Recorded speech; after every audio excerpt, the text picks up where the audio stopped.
Agudi Munsem and Yabuabu and the Brown and Numre. Royal Sports Emre and Asun live on Otec 102.9, the pride of Ashanti, Monday, April 28th.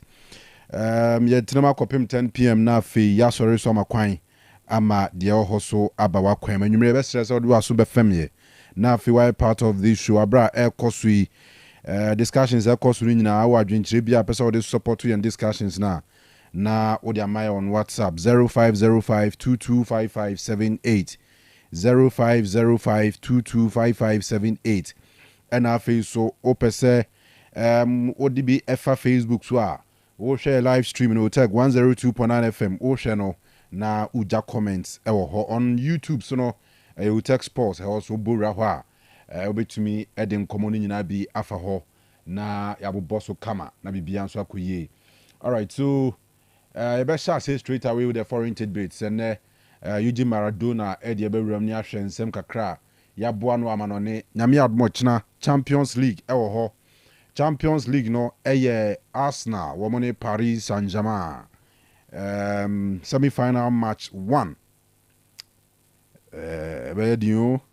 ebedin papa ebe sounds why depa very nice game. I mean Arsenal PSG, two teams will be to me the ball to from ball, two teams will be to me create chances, two teams will be share goals, two teams will be near brace open the first Champions League trophy. So between Arsenal and PSG, back home, a new final. No, what it means is I was back home SI train BM. Probably next year, Ansana Champions League no BGBA waje. Arsenal any bida, PSG any bida.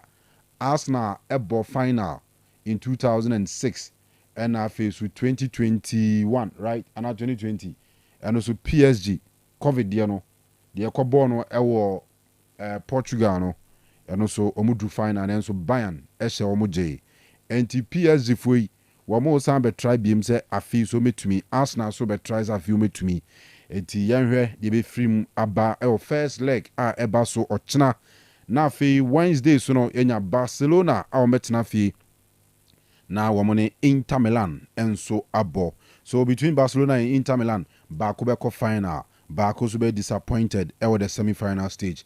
Enti ochina enafe ukuada enya sem ketwa na afi ya wada so Europa League enafe Conference League for no so womo so diomo di ahyehyɛ so Athletic Bilbao was San Mamés womo any Manchester United na afi Tottenham Hotspur betena fi London womo ni Bodo Glimt and so at the betting time so Joe Garden any Chelsea bebo na afi Real Betis and so ni Fiorentina edi aboini we nyina no Conference League honsem enti ye boy rem tempera so na afia hwama no nsem ye wi na afei ya TSC fie week e de Hearts any Asante Kotoko Akensi a eba so on Sunday no ehon komonko a na ye de beba sanse mrena subim for yet another super clash Hearts of Folk versus Asante Kotoko. Okay, the last one no first leg about so Kumasi ha Kevin Osei Beni goalkeeper Benjamin Asari misunderstanding Emma born beto Albert Amwa enim mane piato net late in the game. Emma Kotoko ete hasefo akuma ya ukuma se ha nyankopon adoma kwasiada na second leg na reverse fixture no eba so enti they say no their house aye bia supporters dia too much the Kotoko aye bia supporters dia too much or dia too much obia ehwe kwasiada sene ebesi akọ ewo Accra Sports Stadium. Hearts of Folk up against Asante Kotoko.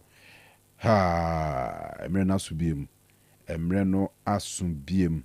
Enti yebesha said the hunkoma. But then weekend they train me. Karim Zito ne era ewa Asante Kotoko no take off. Kwame Poku abe the first player was go under the Karim Zito era. Kotoko ewini 1-0 8 Aduana Stars. Achesenya bete has amon na otwe wie sanse Nelson Common Swatreman na ebo enso has etna fie enya 3 points fala ze drew ni Swatre so na wada sanse 3 points no aben peche ejebehwe eno ni other games e call so na nations ifo ekọ brekum ema Maxwell Hansen eje penalty bitia wo mu and ebe share sa video no na ebusa questions ahwe referees in the house munya abotremaye mo bia nko ba bia mrepam ye bebusa mo se we eye penalty ana goalkeeper eyi ball and a ball no ani player nsa na referee j penalty etia omo nations say lusu Heart of Lions say league no o ma kire say omo so timi jima na yeye weekend you ko share Legon cities away am say difference between omo any goal stars omo that top of the league ma remfi say goal stars enso lusu e wo vision the league do bia nyu bia o bia nyu bia do that form timi share do that soro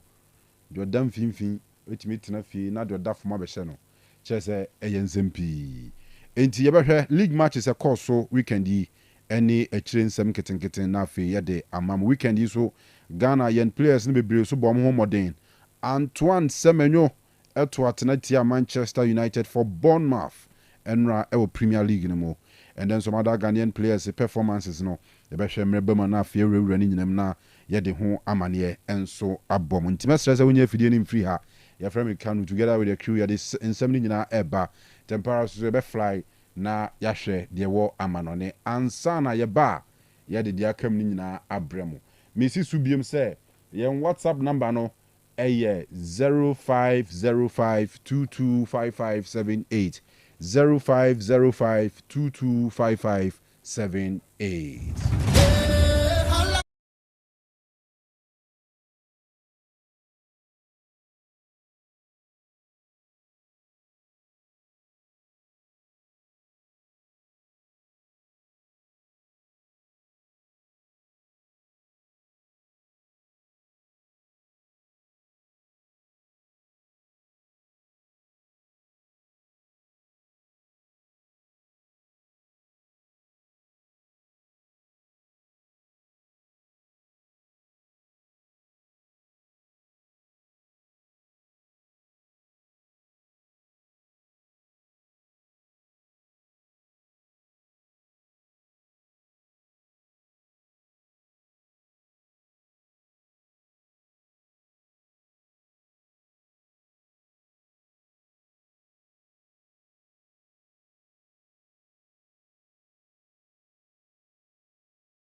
no be Asempa pharmacy UPM ewa Doom Pizzata omo nso eton bi PFA pharmacy omo ewa Tafo New Road Johnson Samson na habme odu ani kirem ewa Asafo omo ben OA transport nso okọ na nnuro no wakoto bi akoton ama bibia nso etimi akoso kama odu kajetia busa All Star pharmacy nso unya nnuro no bi nso ato Dani Heba omo Ashtawa odu hono ma Donek no omo nso agye aguo bebra omo ton ama bibia nso etimi akoso kama anase opesa ofre doctors a omri Donek ba mecha aba adwaman no so a 0246 72 7677 0246 72 7677 and I say 0249 208252 na Donek ba mecha no onso wa pebi abobo ama bibia enso etimi akoso kama na yehye mano ne nsam na ase a hye so se na anwumre uwram e osiri ana games no bebrena enso ekoso a enye asem keto na games a ekoso no Hellas Verona omutifie 30 minutes omne Cagliari e de abani a obia enso entimi ento atna Lazio omutifie e Roma omne Parma enso de abani 29 minutes da away side Parma omasha wana Lazio enso entimi ente kana uwram e English Championship Leeds United 50 minutes omutifie omne Bristol City game no enso ekoso a obia enso entimi ento atna way any games kakra anwumre and also ekoso e osiri anima yede emunsam enso ariabani uwram UEFA Champions League semi-finals nyame adom ochina games no baso a enye asam keto na ochina Emirates Sports Stadium Arsenal omene Paris Saint-Germain game no and also baso referee your friend Slavko Vincic ofri Serbia ono na UEFA eyini se ochina Emirates onginam na Arsenal and Paris Saint-Germain game no and also entimi embaso ntwei ochina na Arsenal and PSG game no and also baso channel so say Wednesday urem Barcelona Stadio Olympique Louis Campagna Barca omene Inter Milan enso ere ban referee ofri Frank Clement Topin and also beka koginam ama Barcelona and Inter Milan game no and also etimi abasoa enye asem keto na head of a china game ebaso Emirates Stadium Arsenal and Paris Saint-Germain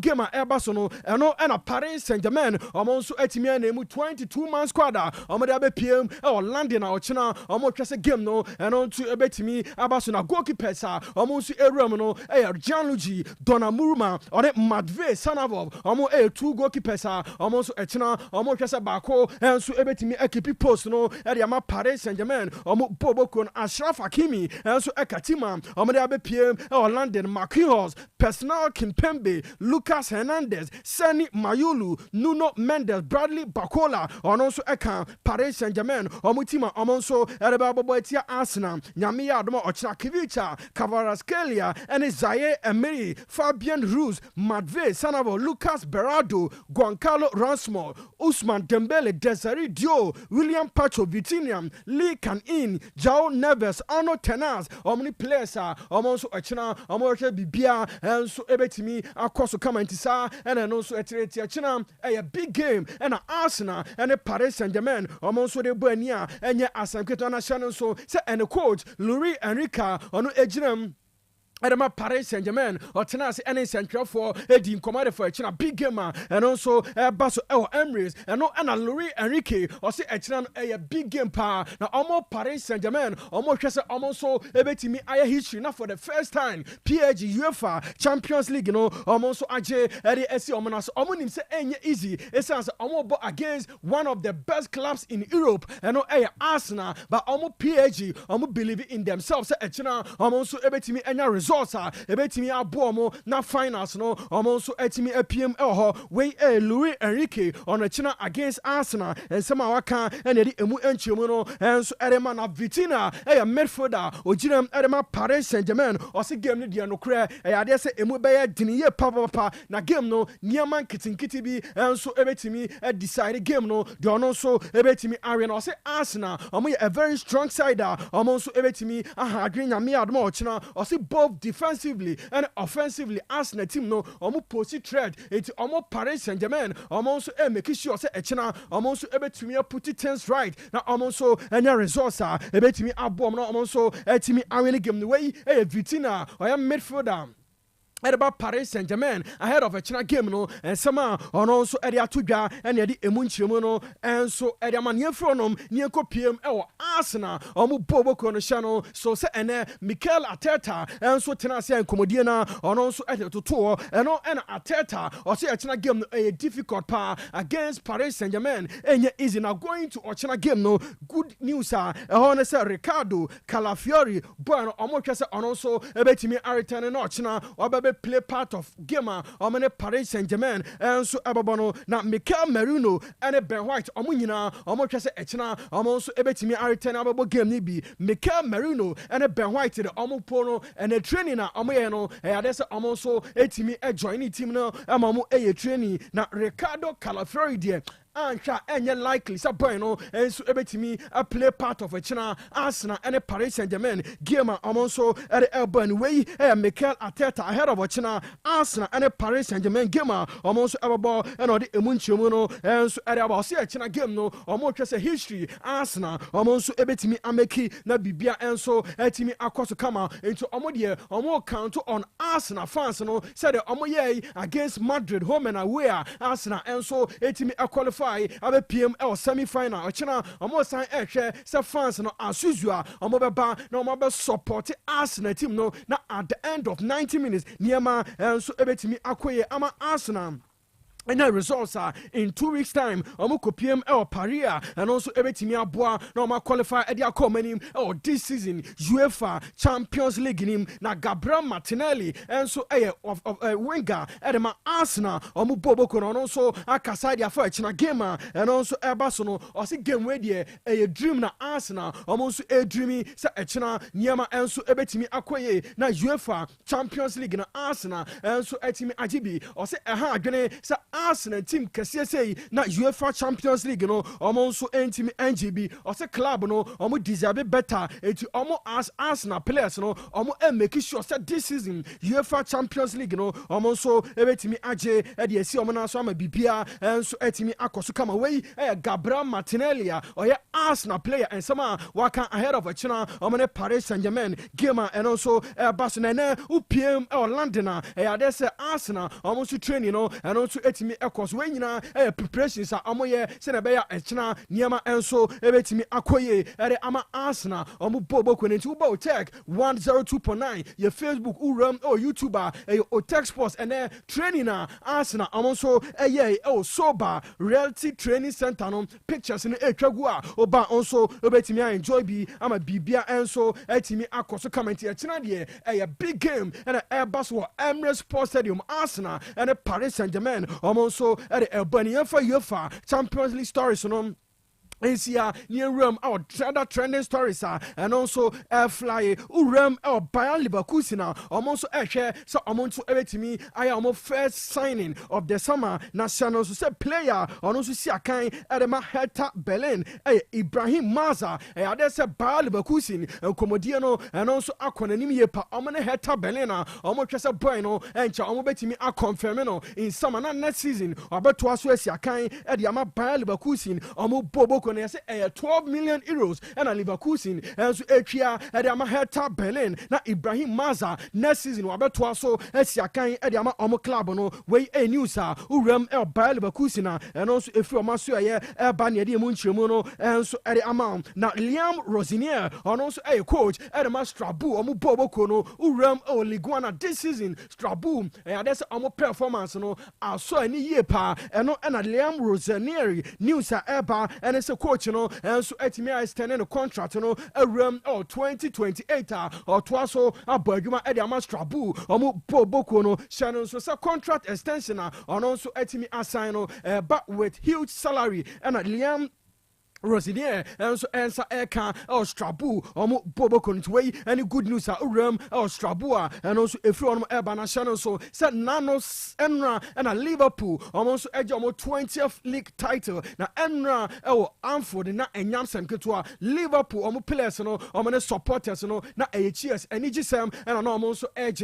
essence Enra Liverpool or Timiji League no and so Edisi Omana Swa na Enye Asem Ketua and no and a Trent Alexander Anoda likely say next season obewuram Madrid akosi akan enso e de amom no ose nani agye so ono nso etimi aboa ama 2024-2025 Liverpool enso agye Premier League no enso e de esi omo na so ose Liga omo nso etimi agye no omo agye e de ma Liverpool kuro no and Liverpool fans omo so throughout the season omo support ama bibia enso etimi akoso ose are very happy so wa aboa ma Liverpool this season league no and also etimi aye reality omo agye e de esi omo na so Ibrahim Konate enso a player this season will play part Liverpool so omo so agye league no and ono so e kasai kakra e de fa Liga omo so e de you know ose amanfo bebre na and omo so e kasa this season Liga Liverpool agye no and said that anye difficult it sounds most of the big clubs no omo so entimi amba to the party and no eka ho and ama Liverpool league no aka some matches to go omo so etimi agye e de asi omo na so ose amanfo omo kasa ansem ni nyina one omo enya adwene na ono oni Premier League no said the and also a difficult game bia ni ho no ma and also emre entimombo Liverpool team no omo abaso esan say omo deserve abaso body e adwumade na omo ye o season nim and aboa ama this season 20th title and also etimi aba owie and omu busan on his future so obeto so esia kan e de ama Liverpool omu boboko no and ase ono so ebe free onom akoto so baby fofo ono na player your friend Ibrahim Konate or sad discussions when a conversation on the Liverpool and representative almost ebetena say na omo RVCC any there a Liverpool Liga almost etimi ageno and also ehwe so obetimi aginani ama bibia enso etimi akoso kama wey Ibrahim Konate or a player at the Liverpool omo bobo konen sama on also aka e the afa title omaji any in the future so altena and also obemu on and the emunchemu no enso e the Mo Salah, Mohamed Salah, and also Ebuana this season. The numbers at the man Liverpool no na eyade se or suye pa and no and a Mohamed Salah or se coach your friend Anslot this season or deserve say abona baso na ono the numbers onyan Premier League ni this season no or the baso body ni nyina and so ebema Anslot or se first day Anslot e buy on any share no and Anslot e catch and say this season no on person obey defensive work bebre name on making sure say offensive work no eno obetimi aboa ama Liverpool no almost etimi enya wins bebre o se sad decision na Anslot enso emeki no ono Mohamed Salah aboa na ama this season ne numbers no eno so etimi improve ye pa into ono the accident nyina Anslot and ono so e de man said this season both goals and assist onyan e de ma Liverpool no bibia enso etimi ekonanum esansem defensive work no e ade se Anslot enso eyi free na betia e boa na ma goals no and assist no ono so eye bebre edema Liverpool omo bobo no se tight we no eye na ni gi ye bebre e 2020 dia Liverpool omo so HBG no national so set 2020 Liverpool edge Premier League no na a time na a covenant na sa time no fans and so entimi Emma Stadium ember witness games at Liverpool almost ebo no say this time G League na fans and air support omo no e ade se nani age hu ye pa enti we e title almost agia nani enso etimi age no or dedicated title no e the ama fans throughout the season almost as support omo ama bibia enso etimi akoso wey Mo Salah Liverpool omo wenga ensema ono so aka e dia fight title omo so etimi age emu enchemu and amere Brownian room Marcus Rashford channel so said this season ono kopiem Aston Villa on loan bom league nim na Marcus Rashford ni season ni nyina enso etimi abawe ya games aka season no boy no etimi ento so from Aston Villa Omu Boboko and hamstring injury and a Marcus Rashford and so etimi apeke into the rest of the season. Marcus Rashford and to me and see I can't be and maybe be and so and koso kama and from Aston Villa Omu Boboko way and a bad news Uram or Rashford and Aston Villa Omu Boboko and also if you want Eba na Uram or Manchester City and Omu training grounds a good news and so and if you want Eba it say two of Omu best players Erling Haaland and Rodri and say omo ba training grounds omo nso ebe training channel so say omo ye two players omo nso etimi prices no omo nso etimi recover and omo PM Man City omo training grounds omo be training na bibia nso etimi ekoso kama enti games aka ede City ani season no ya dey say a boot kese Man City omo boboko na Erling Haaland and Rodri omo beboa say na be ya FA Cup final Manchester City and Crystal Palace dem anim no this season no dey omo nso ebetimi age ama bibia enso etimi akoso kama e ama Manchester City omo boboko na Madrid omo nso any abre ahead of next season omo hwese signings no omo betimi aye bina bibia enso etimi akoso kama na UPM Bournemouth omo player ya friend Milos Kekes ya say Real Madrid omo ni abra omo guso ene Bournemouth edin komo say boy we sama omo nso ebetimi assign no na next season wa join Madrid club no abesi akan enso e da omo we news urem Madrid eno nso efru no ba ene edi emunchiremu enso e de emana Matheus Cunha player osi akan e ma Wolverhampton Wanderers omo boboko no na news and also eba say Manchester United niema enso etimi tutom na Marcus Cunha omotimi assign a 5 years contract and almost a table omo de ma boy no assign abeto so esi akan e de ma Manchester United omo club on its way news between Manchester United and Matheus Cunha se deal no bibia enso etimi possible 5 years and almost a table omo de ma boy no abesign ama bibia enso etimi akoso kama na Claudio Ranieri channel so said this season AS Roma ono ene ye omo manager ade se coach no ono nso etimi abon homaden e de ama Roma omo club no omo ko 18 games Roma enso entimi enlusu games channel so se enra omo ko PM oguse premieza omo ko boy Inter Milan e ka ba ko omo nso entimi anti enra winner AS Roma enyan no aboa e ma omo nso ako 18 games unbeaten e wo Serie A nim we achievement ade se Claudio Ranieri enso etimi aboa ade se AS Roma omo boboko no omo nso etimi ayesa ene no nso esi etia onom na enrei channel so so ni nyina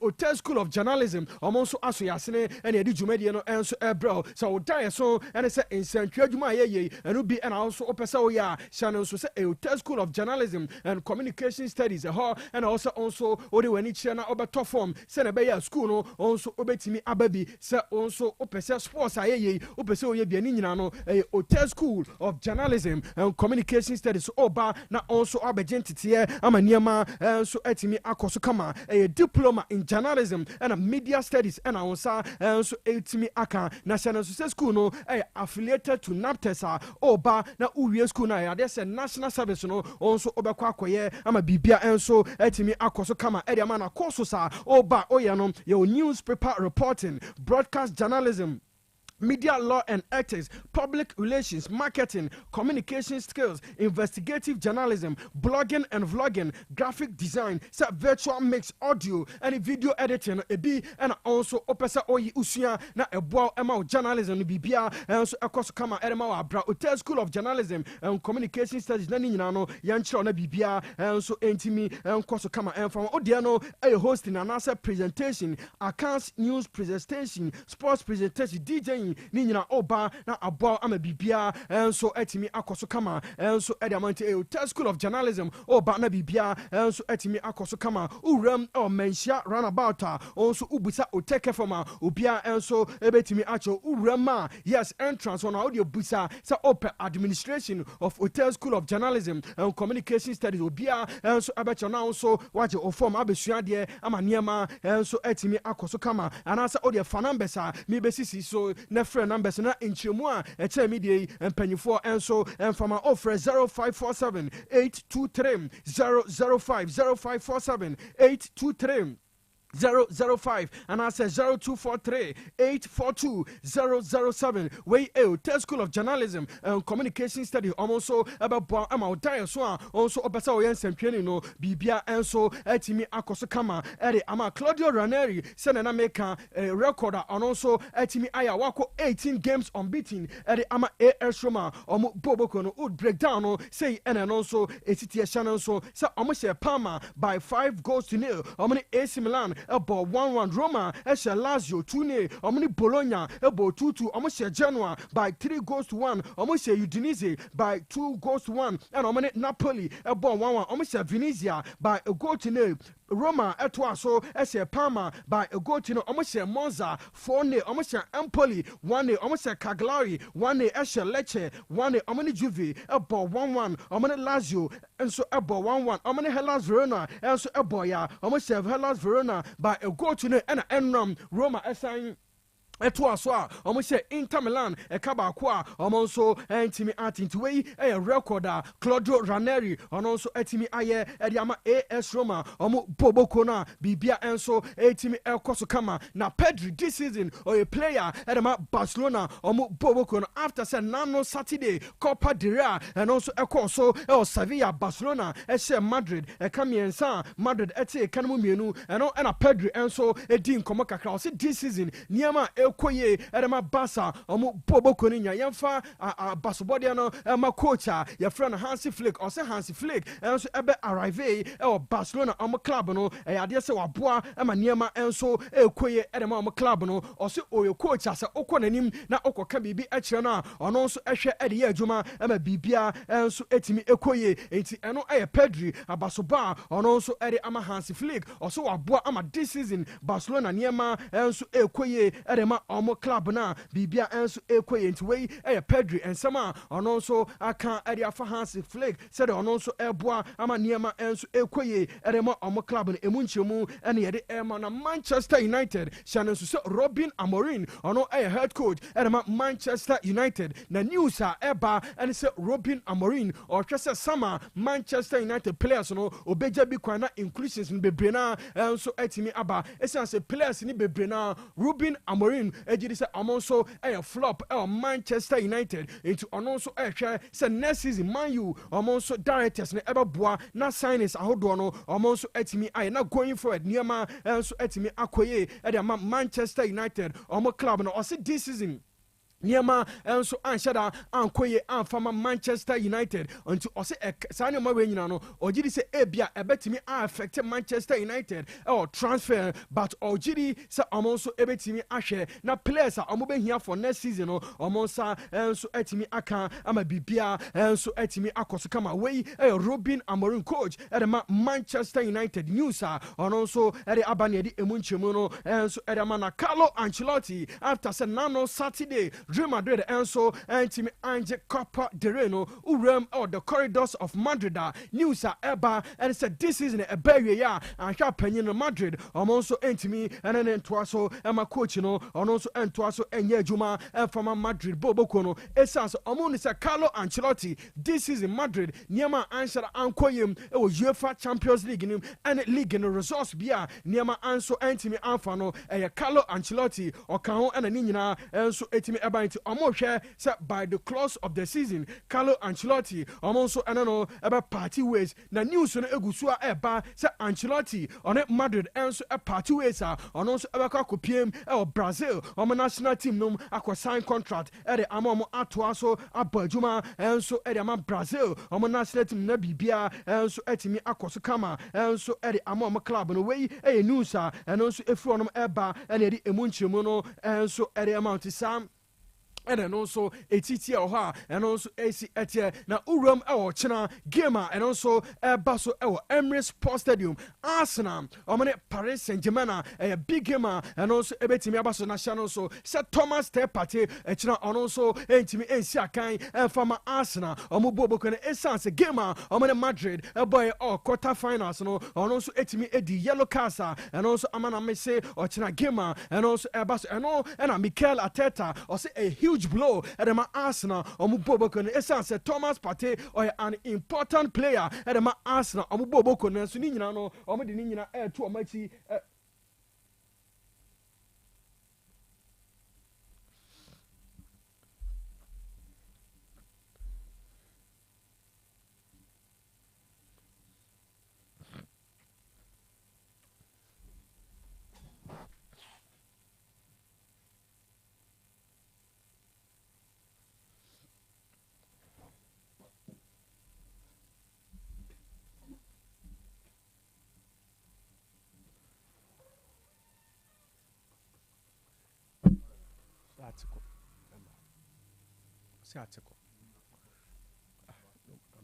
Yes, said American Thomas Tepate and Mikel Arteta or say a huge blow at the Arsenal Yami Adumochina ahead of game on Paris Saint-Germain but ni na mo o me beto o machi it sounds Arsenal equally or more players are also ebetimi ejeno ochina o manya good results against Paris Saint-Germain or more bobo konintwe any news Mikel Arteta and some waka e afa Thomas Tepate echina game on also entimi enye involved emu ensam and amede emu enchimu no so at the Ebro and some no dos ye pa by time no I dare say a continue and so ebesina bejafo and so atimi atnas ebiebiem local stories no be brena and so higher the emunchimu no and so at the branch boss yamfa and some nyina insina show no and so and twaso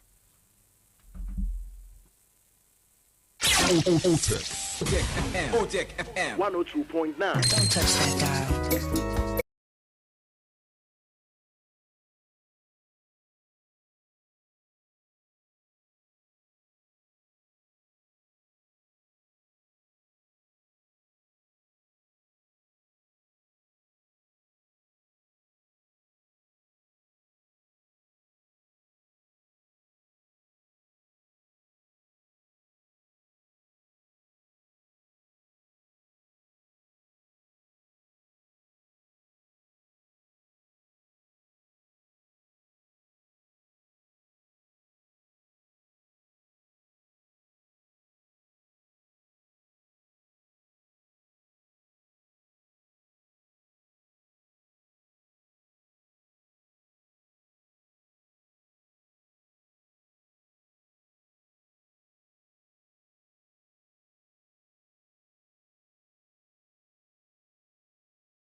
Of Ashanti says Candine Kofilabi Atnas the da Mzencha Cradi Monza joining and Afi. Ran Semunimu Ashe Hawa Nima City. Our Hon Mema Renfi, Sir Royal Sports, Monday's edition live on Otec Nawasugua Witino. And you may one more share on Facebook, Otec FM platform, so a messages be brave. Yeah, basso. Na ya ready be free. One so media for WhatsApp 0505225578. One so dear Abelandi says Santine. Nina no yebeshe na ya ready ede amamos Candy. Kanu. Govi. Opening guess here. Mamu nyina kwa ba. Yeah, Joso. Thank God it's Monday. Opening na wo ho ye de. Wo ho ye. Ana e bi ye. As usual. Anybody be here. Anybody be su ye pa. Obatis And anybody be su nye. na ene no o schedule na design. from an upon basis salary. In fact, an apart me bed mom one upon I've been around sir. The only time me pay a grand so takusia kufi baby. Sir, Ashtown ho baby. Now one who make a crack. Now the depend to me rest. Because we nipa back where we can now a general. And I'm sorry, now a general. Depend to me rest. When I'm From not Friday, I'm look say trim me papa. I am make a crack. From Friday, then you reno to Saturday, no, and Sunday, no, rush bar Hassan call honor. Yeah. It was Yano Pirate now. Yeah. Sorry, none nipa major on one of pen. How come? Yeah, now. You have a fine, a parabia. And yes, I say you would direct an on pay. A small bed with your office on my Can you bad cry? Can you bad cry? Student type now university campuses. I don't know if full bed though. Yeah, the editor feels so if you're near 1.5. Yeah. The editor so if you normal bed near 1.5 and some walk king size, no queen size. Because the normal bed now campus.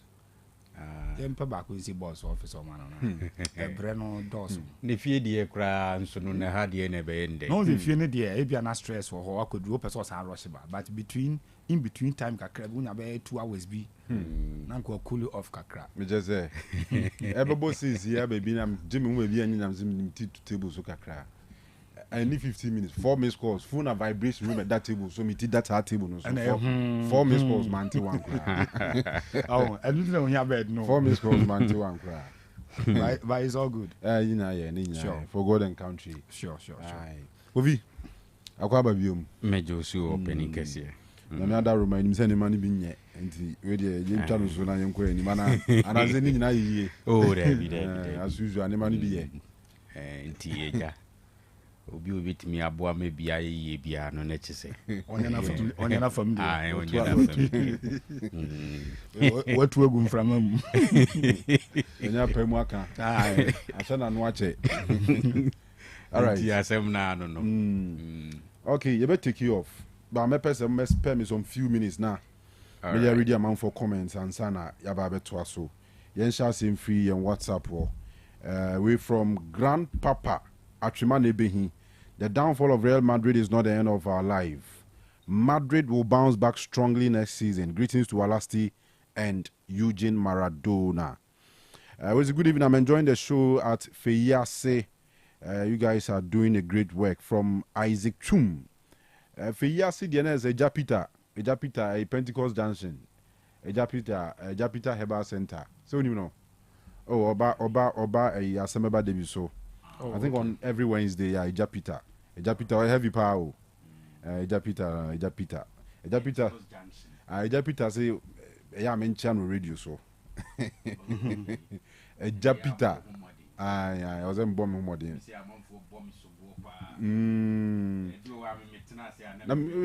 Some never can win here. And to me throw be two across maintenance and I'm sometimes and I say no be case ye chia spiritus a che spiritus and then the name can be bonity. Oh, okay. Who's as a Liverpoolian and Romunia almost 20th title. It's in an anchor discussion. May I for Liverpool? No, Liverpool fans be a mebo mudin. And they found the spiritus. A very good evening. A very good evening. May I sure say, none of me try more office or but not. Harry so. We them take more pounds to say by a mirror inside and I ask them on IMF. Hey, World Bank. All right, good evening, Mr. Kanu. It's me, Kofi Kusi, a.k.a. Dobo. I'm listening to you in Fanti Newtown, Kumasi Labour, Kotoko 2, Has 1. Hey, what shall I say? What shall I say? Prediction about them. My name is Kweku Flake, watching you live from Swami Magazine. PSG will beat us now, come tomorrow. All right. Chinabe de Papa. Good evening, Kanu. I'm Nana Jesse from Anumanji. Madrid is not bigger than Barca. Kofi Labi and says Candy, they were telling their opinions, okay? Okay, there's a Madrid. Anyway, when I answer one. As a good evening to you and your wonderful crew, Mr. Khan. I'm Wasco, watching you live from Sokoban. Please, I need an update about my darling club, Chelsea. Okay. particular update Ben San and be free Chelsea about this time. I was doubting Kotoko to win the Ghana Premier League. Now I'm having different mind that Kotoko will win the league. Prophet Adewale and so dear no. Okay. So we have comments ni be a in WhatsApp chat no so. If you saw Facebook, yan tunsi wana fi yan here. Kofi Ajman Blackman. I say good evening. Congratulations to Asante Kotoko for yesterday's victory. Watching you live inside Pig Farm in Accra. Starboy watching the show live at Hafumim Airport. I was again congratulations to Liverpool for winning the EPL title. Afrifa David Afrikiko. Congratulations to all Barca fans. Greetings to all tutors and students of Jamina Kenten Senior High School of Fenso, Sir Afrikiko, UK. Nedie Enono. Akwezi Wa taxi driver. Good evening, Otec Sports. I'm watching the best sports show from Abreport Junction. Santasi Patasi Station, more fire. Kwabinan Cancer from Aduya Bain. My advice to Karim Zito is that he should dress like Ogum when he was in touchline and not Zito alone, but all the Ghanaian coaches. Okay, Yano Akacha, no work, Kamuzo Akamu, so many Akambi. Or no, Timishuni Kabuka Pa, no, the coach league anymore. All right, it's a good evening. I'm enjoying the show live from Buo Krum. House of Oak will beat Kotoko on Sunday. McCarthy Phobia. Nedie Enono. Trede Hini Jr. also here live from Trede. Good show. And Odi chat tour. Samuel Chinebua Quartin. Good. Was a great job. Eugene Maradona. Okay. Eric Nana Amwesi Sikapa watching you currently from Takrade. Kwekuma. Is that right? Kwekuma. Takrade. Greetings to you all. In fact, Barcelona have beaten us, Madrid, or refer to Madrid. To this season, oh. Hey, Hansi Flick, waiting Madrid do you. Freeman Owusu was a good evening to you all. So Oyibo Boateng from Neighboring, watching you live. Well done, Kotoko, for beating Adriana Stars. In Zito we trust. The Zito ball. Greetings to Chairman Owusu Bempa in Shaiso. Co-Kerosene watching live from Akoko Amon. If this is the Kotoko team which is to face Accra Hearts of Oak on Sunday, then Kotoko will be in big trouble. Hi to my wife, Dora. Abdullah Gaddafi or say Veska Balsa. Dennis Jesse or say good evening, sir. I'm watching you live from Dechem. So yesterday was a day for the Porcupines and Barca. Ananisa was the Arsenal 3, PSG 0. As usual, the biggest sports show in the Golden Kingdom is loud and airborne here. With exports a Demsoko Bakope Ananidia and Mensa Thomas from Grandpapa. The downfall of Real Madrid. I'm repeating it from WhatsApp. Okay. Kwame Oforiamanfo and so say Uti live. Nafi Crespo Fufu. Barcelona can beat Real Madrid at anywhere, anytime, and any day. Even in Florentino Perez's bedroom. Vesca Barca. Vamos. And I speak for one kind of vamos. Greetings to NPP Media Patriots and Owusu Bempanshire, so NPP. Okay. You. You're running up one or two of them. Be harassed for that. The Liverpool winning the league yesterday has exposed the fact that Chelsea have 6 league titles in 130 years of history. Collins Adumako was the Honorable Adumako Adujama. Great show by all standards. Honorable Yadasipa. Senior answer, no matter what Akweteshi does. Palm wine is the elder brother. Madrid should prepare for another defeat on the 11th of next month. Rahim Rankin will say good evening once again. Yajo so Yahoo's Dinyako. Good evening. I'm Yao Jesus listening to you live from Adansi Musa. Arsenal 2, PSG 1. Ozielo, good evening, boss. I'm Bida's Bida son Jonathan from Apio Kokobin, Barcelona. All the way. Honorable Abedi Kwadaso, I'm very happy Liverpool are the 2024-25 Premier League champions. However, Anna Slot should learn to manage his squad much better next season. UCL in focus. You can't top this new format UCL group and get knocked out by PSG. We never walk alone. All right, so Chama Mi Soja. Herbert Santiago Cazola Miyachi. Arsenal will repeat what our ladies did yesterday by defeating another French opposition. Watching you live from Edinburgh. We also good evening to you all. I'm Paddy, watching you live from Ebuakwa. You guys are lovely. Greetings to Mr. Kanu. Okay, Major Sopadi. We saw back from Akwesinyame. Good evening, Mr. Kanu, and your committed crew. My team, Arsenal, Asante Kotoko, will win the Ghana Premier League. Can I get some of the Kotoko replica at your end? I extend my greetings to my only mom, Eno Equia Efriye of Busheng. I'm watching you live from Ayamfro Resettlement. At the moment, Kotoko Jesino, Ebi Eniha Ninano, Asa Akwa Kudi THB for no 2 PBA. Na wa contact your mo. Brazil money Ebi Munina Benyabiama, Dudubia PBA. Samuel Trinebu Aquatin, great job. All right, I'm saying, and also Asa Simbim. Okay, Afi Yamre, na Yamre Semono. My Rem Fizzy live on Facebook, Otec 102.9 FM, and I've on YouTube, Otec Sports. 4 minutes away from 8 p.m. Gobi, they say, Liverpool, champions of England. Unim Zawa Panidino, Anna no any nickname. Anna Slots. Anna no any nickname, and you need Angazan. Any nickname. Na one a year weekend ye or yemani year me fair. Unza weka jogging club. They now all say goodbye to Liverpool for no.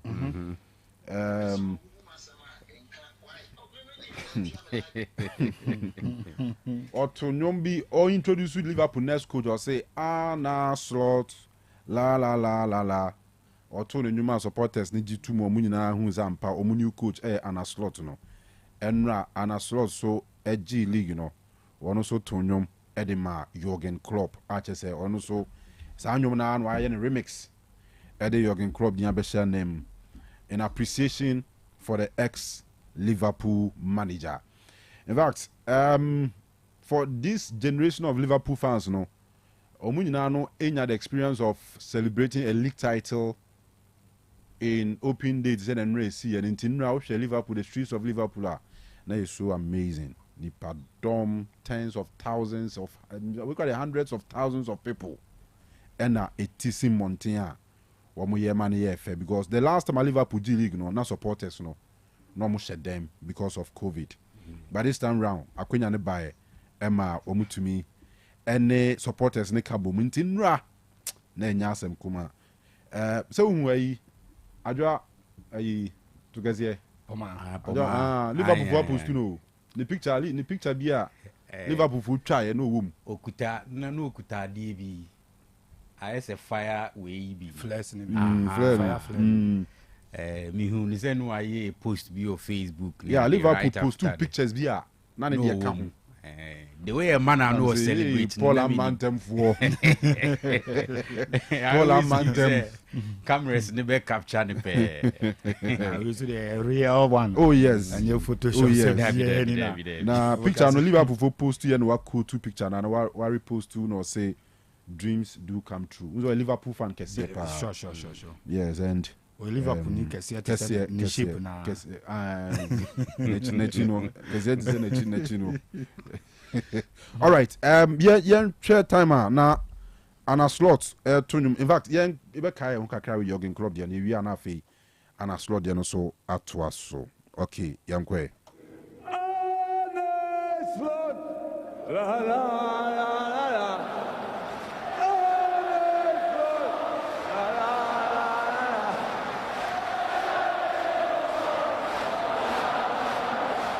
The only thing I can do now is send my appreciation to Jürgen. So there we go. Jürgen Klopp. La la la la. Jürgen Klopp. La la la la. Jürgen Klopp.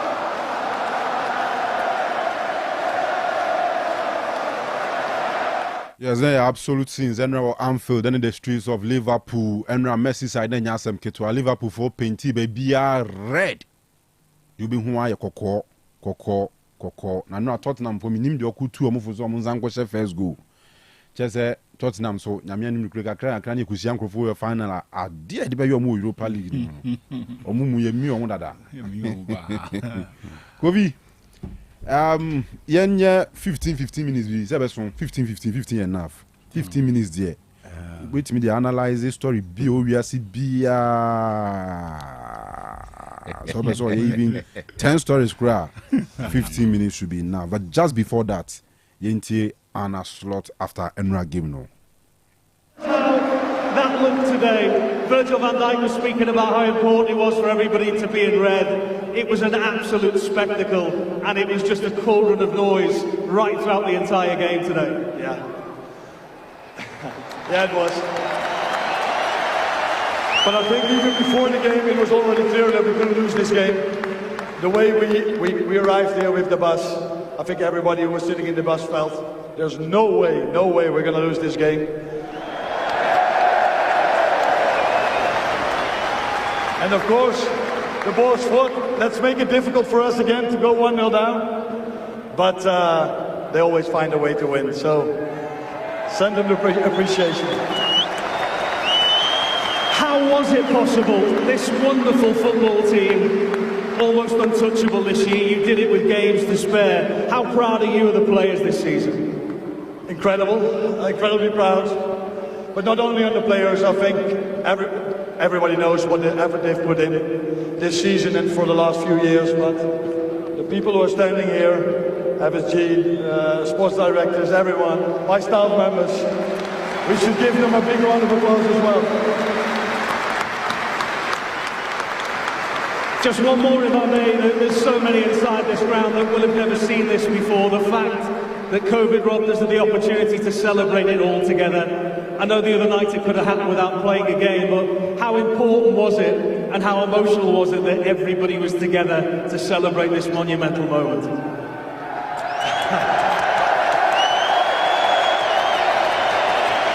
This is all what you want as a player, I think as a supporter, as a fan, and as a staff member as well. So let's forget that it's the second in 35 years. It's the second in 5 years. The second in 45 years and the second in 5 years. Liverpool for Premier League, say, Omaje 20 times. Top flight division, no. Liverpool did 20. Or equally Manchester United, or they can do 20. Let's forget in the public come so better them was 2 years pa. Wa bregu. Gobi. Yeah, running through. And I say, yeah, sure, China anymore. One interesting game coming up in the Champions League. Yeah, we have time kakra for that. But anyway, 15. So about 8-2, 8-17. Boom. Respect yourself. I prompt me. Dabi. Well, mechi. Boom. She away the China kakra. Boom. And I have time. Do huni. Boom. Yes, from D. With all due respect, when I'm in the mood, one prompt me out here now. I had to say software. Oh, TSC so. Say Rupu, you have parachute influence from. Who be say no abela. Fantastic. It make you in the mood now. China, just all the parachute is from. All right, 8-3. We landed at 8-18. All right. Thank you. Good evening to all the Liverpool fans, most especially Spiritus Eniminia Chebafo and all the Liverpoolians. I think it's a good time for them to celebrate this. They said they now say the last time a club ejima omono had the chance to be out there and celebrate like this time. You know, a moment they should enjoy it. Now. We are sometimes difficult times na say unya pie na good times ni sha say ba e also ultimate celebrating a year. Of course, when it comes to winning the league ni there, Kanu say it was obvious say who say Liverpool ebeje no ache. Na I think the fact that Arsenal and my false hoop. False hoop. And Omudi and Sessi from the fact that a very well deserving win. Yeah. Deserved even though Arsenal they need a chase, but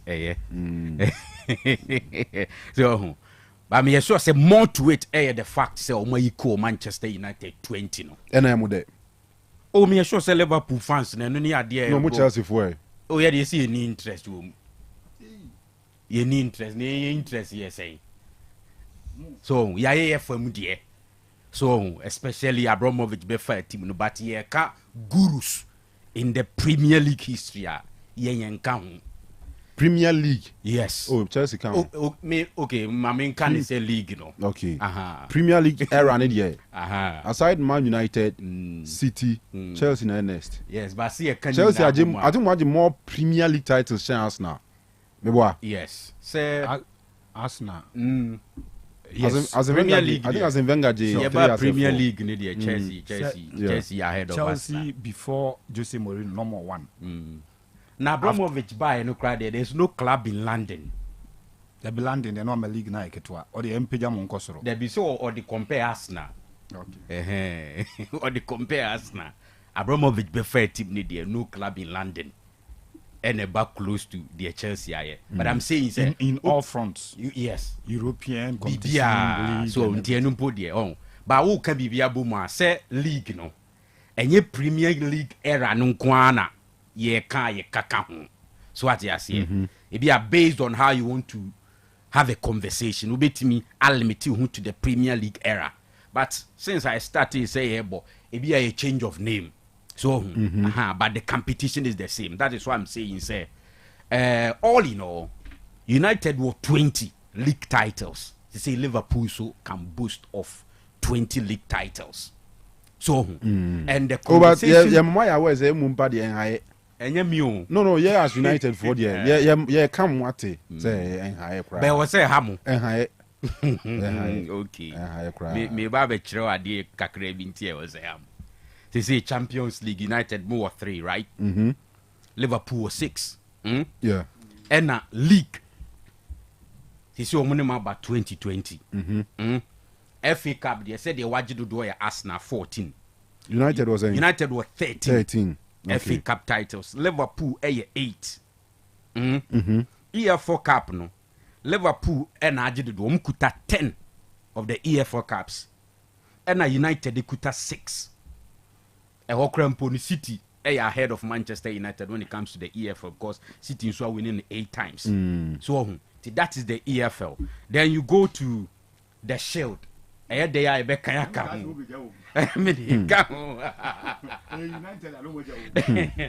Shield United are doing it 21 times. Second year Arsenal with 17. Then you come to third, which is Liverpool with 16. So gradually, so all these competitions you put United ahead in terms of number of trophies. Teams right? But Liverpool a close gap no. And as we 2 teams they are likely say moving forward obetimi add some more trophies. Looks more like Liverpool and not Manchester United. And that is where United fans should be worried. See, and Liverpool phone when it comes to United Liverpool conversation, which one is the biggest? Gradually, Omugeni grounds. And that's Omugeni grounds. I mean, Gary Neville cross say what consider. You see, between United and Liverpool, he feels Liverpool with this league title no, be bigger than United. Yes. Yeah. I don't know when they say Premier League, the Champions League, no. Those are the two. Heavy. Those are the 2 biggest competitions. We trophies now.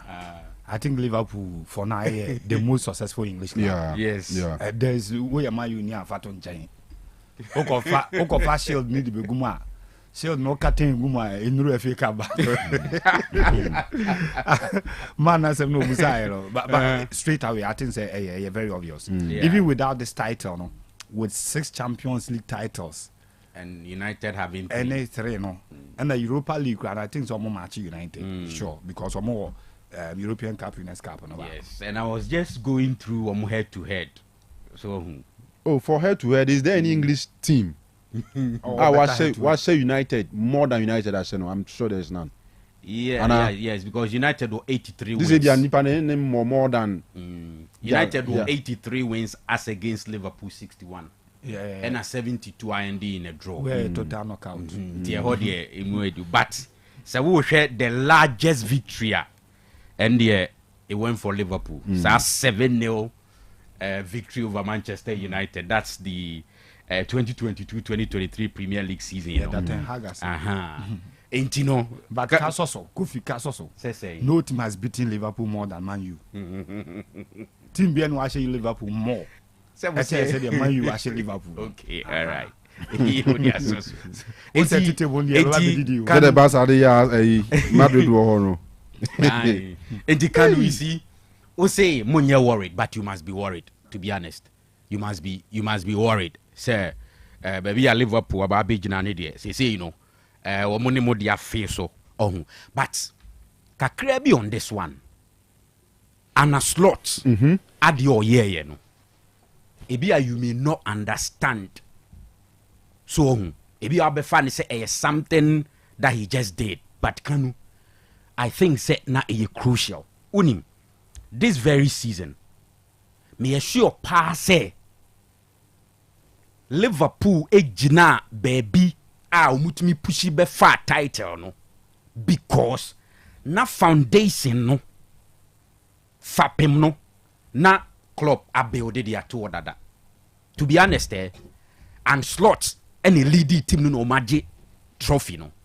But the point is that ejumani kesiye na club ayato. Forget about the last days how ni games ni bikoye. But the sort of players or recruit to ye. Any how na omubobo no. Almost the same thing and slots changes kakrebi. Maybe time and a club or no prefer 4-3-3. But there were times and slot it me bo 4-2-3-1. It do baby I know about 4-3-3. Enti wan she dance send no ma bebre. E wo team ne ho. Which is why in celebrating the league title, who say somebody started the job. Enti also come back. Now all the credit Emma where it is due. And I am excited about that. Some of these things, na among for time tiasie enye, but a juma be a wuye biano. Say the kind for no, and she said, no, ya, Emma wuna obebabe somuno, where jumani ye kese. Because if you check even Enra, the lineup of the boy against Spurs, ya, Allison in post. In that 4-2-3-1, no.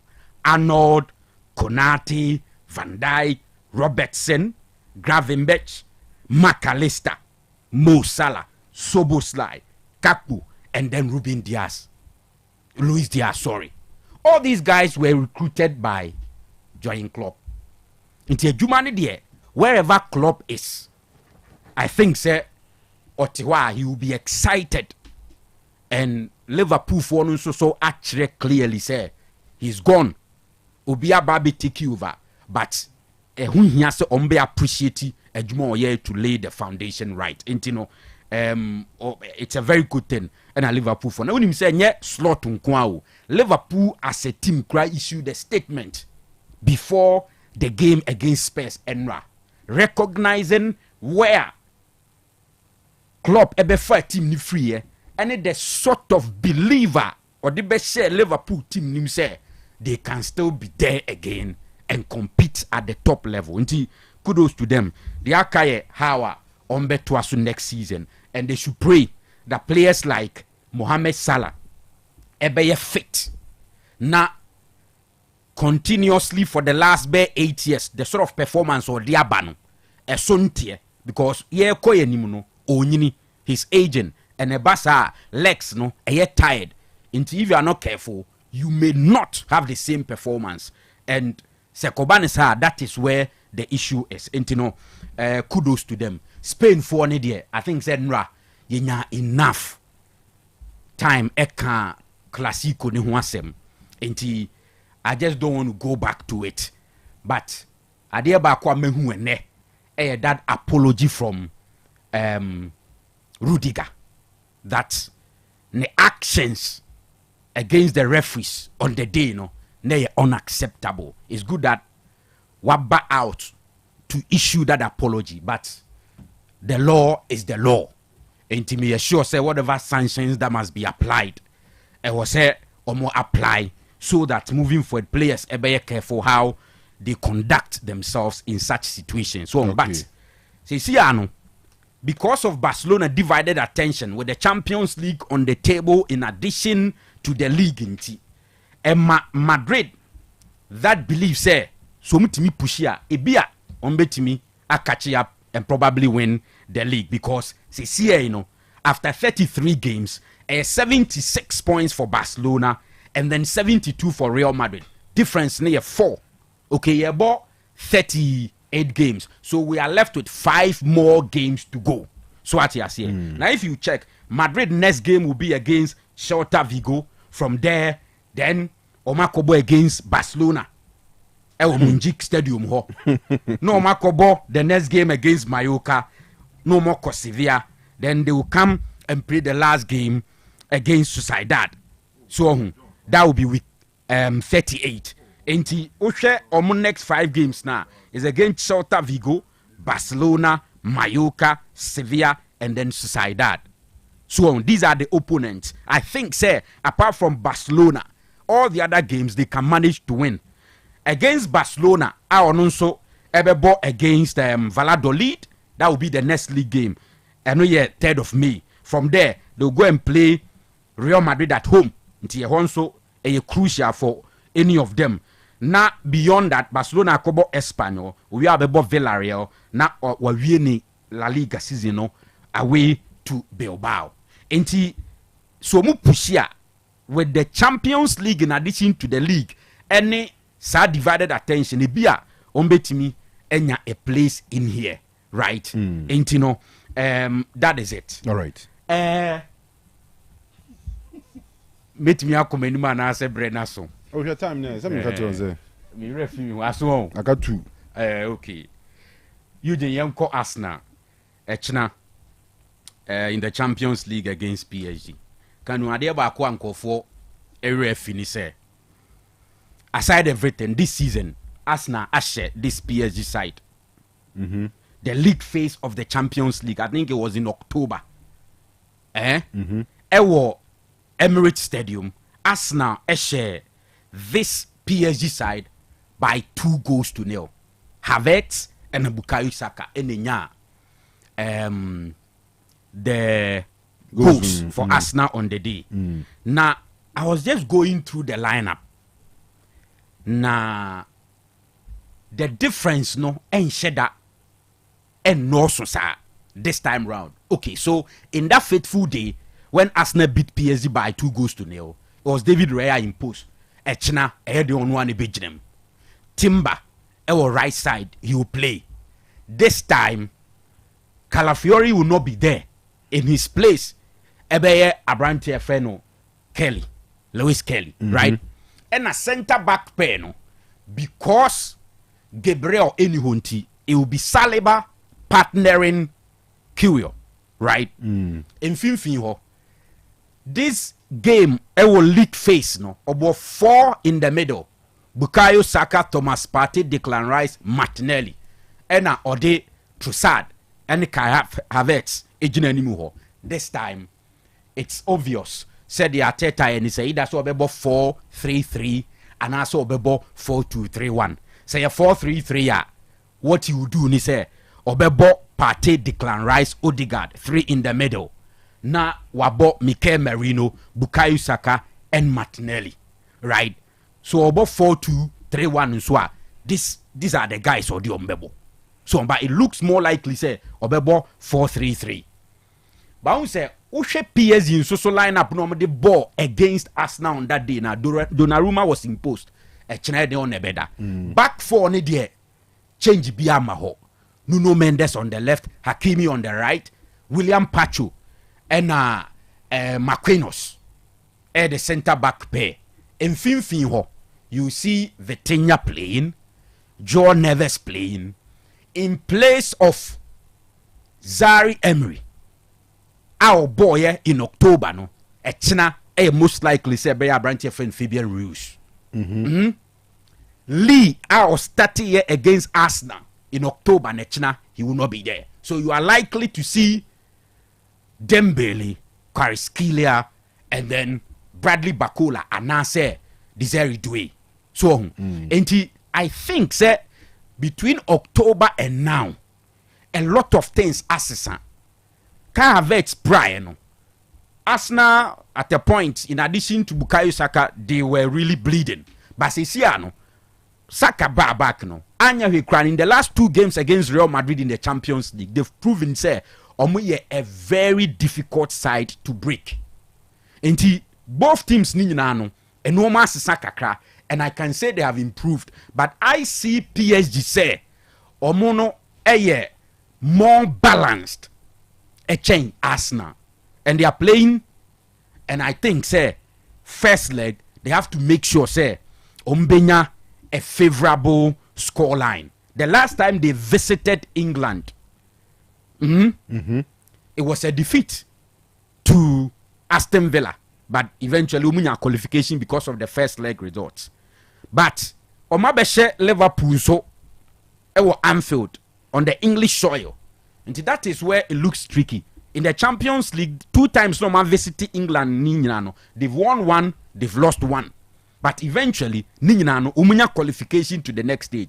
And Arsenal would have to play the same performance here against Real Madrid and even more to be able to walk over PSG. Because clearly, all the PSG team no, at to Madrid team no, you can see say PSG team no, and so is stronger than Real Madrid. And you can celebrate the victory over Real Madrid home and away. But one way ya. Ube you were near free. Sadly, we should say PSG is stronger than Real Madrid. Almost every department. Injury say how Real Madrid no. PSG don't have same. So until that is where it is. Right. When it comes to Barcelona, any Inter they are always on top. It is a chance there. Maybe I will talk about it. But all right. Me sure say Barcelona for be happy because in the last 2 games Inter boni na Nkoye Coppa Italia, they lost to AC Milan, and then in the league this weekend Roma beat them by a goal to 0. This is no kasi ama league in so Aswicha Kudi Antonio Conte and McTominay is the guy, as they say, almost celebrating in England, Italy. So, and was a fata. All right. Mati Gofi. Munkofan Mrabake. Gofi was supposed to end at 8 and 8. So I in 8:22. I got 22. Well, Muno. Well, Muno. Sidia. Yanja Akrena. Sure. Karim Zito ne weekends no nima hodo akoko so ne ade.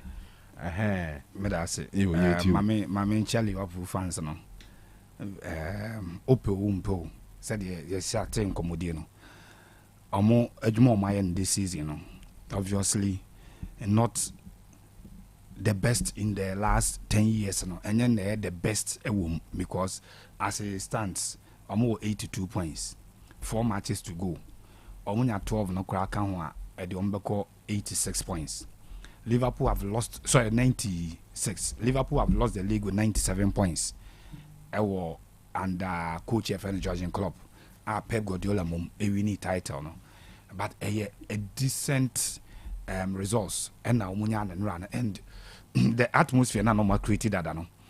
Well, Total Sports no so now make us say Liverpool for no in this generation will have a feel of how you win the Premier League and how it is celebrated. Unsa and say na Dortmund for last 2 seasons omo de kama omo we on the final day omo ko hwia de no gu ye e ma Dortmund krum ha no makala no black and yellow ni nyina no e kwaji gu ye.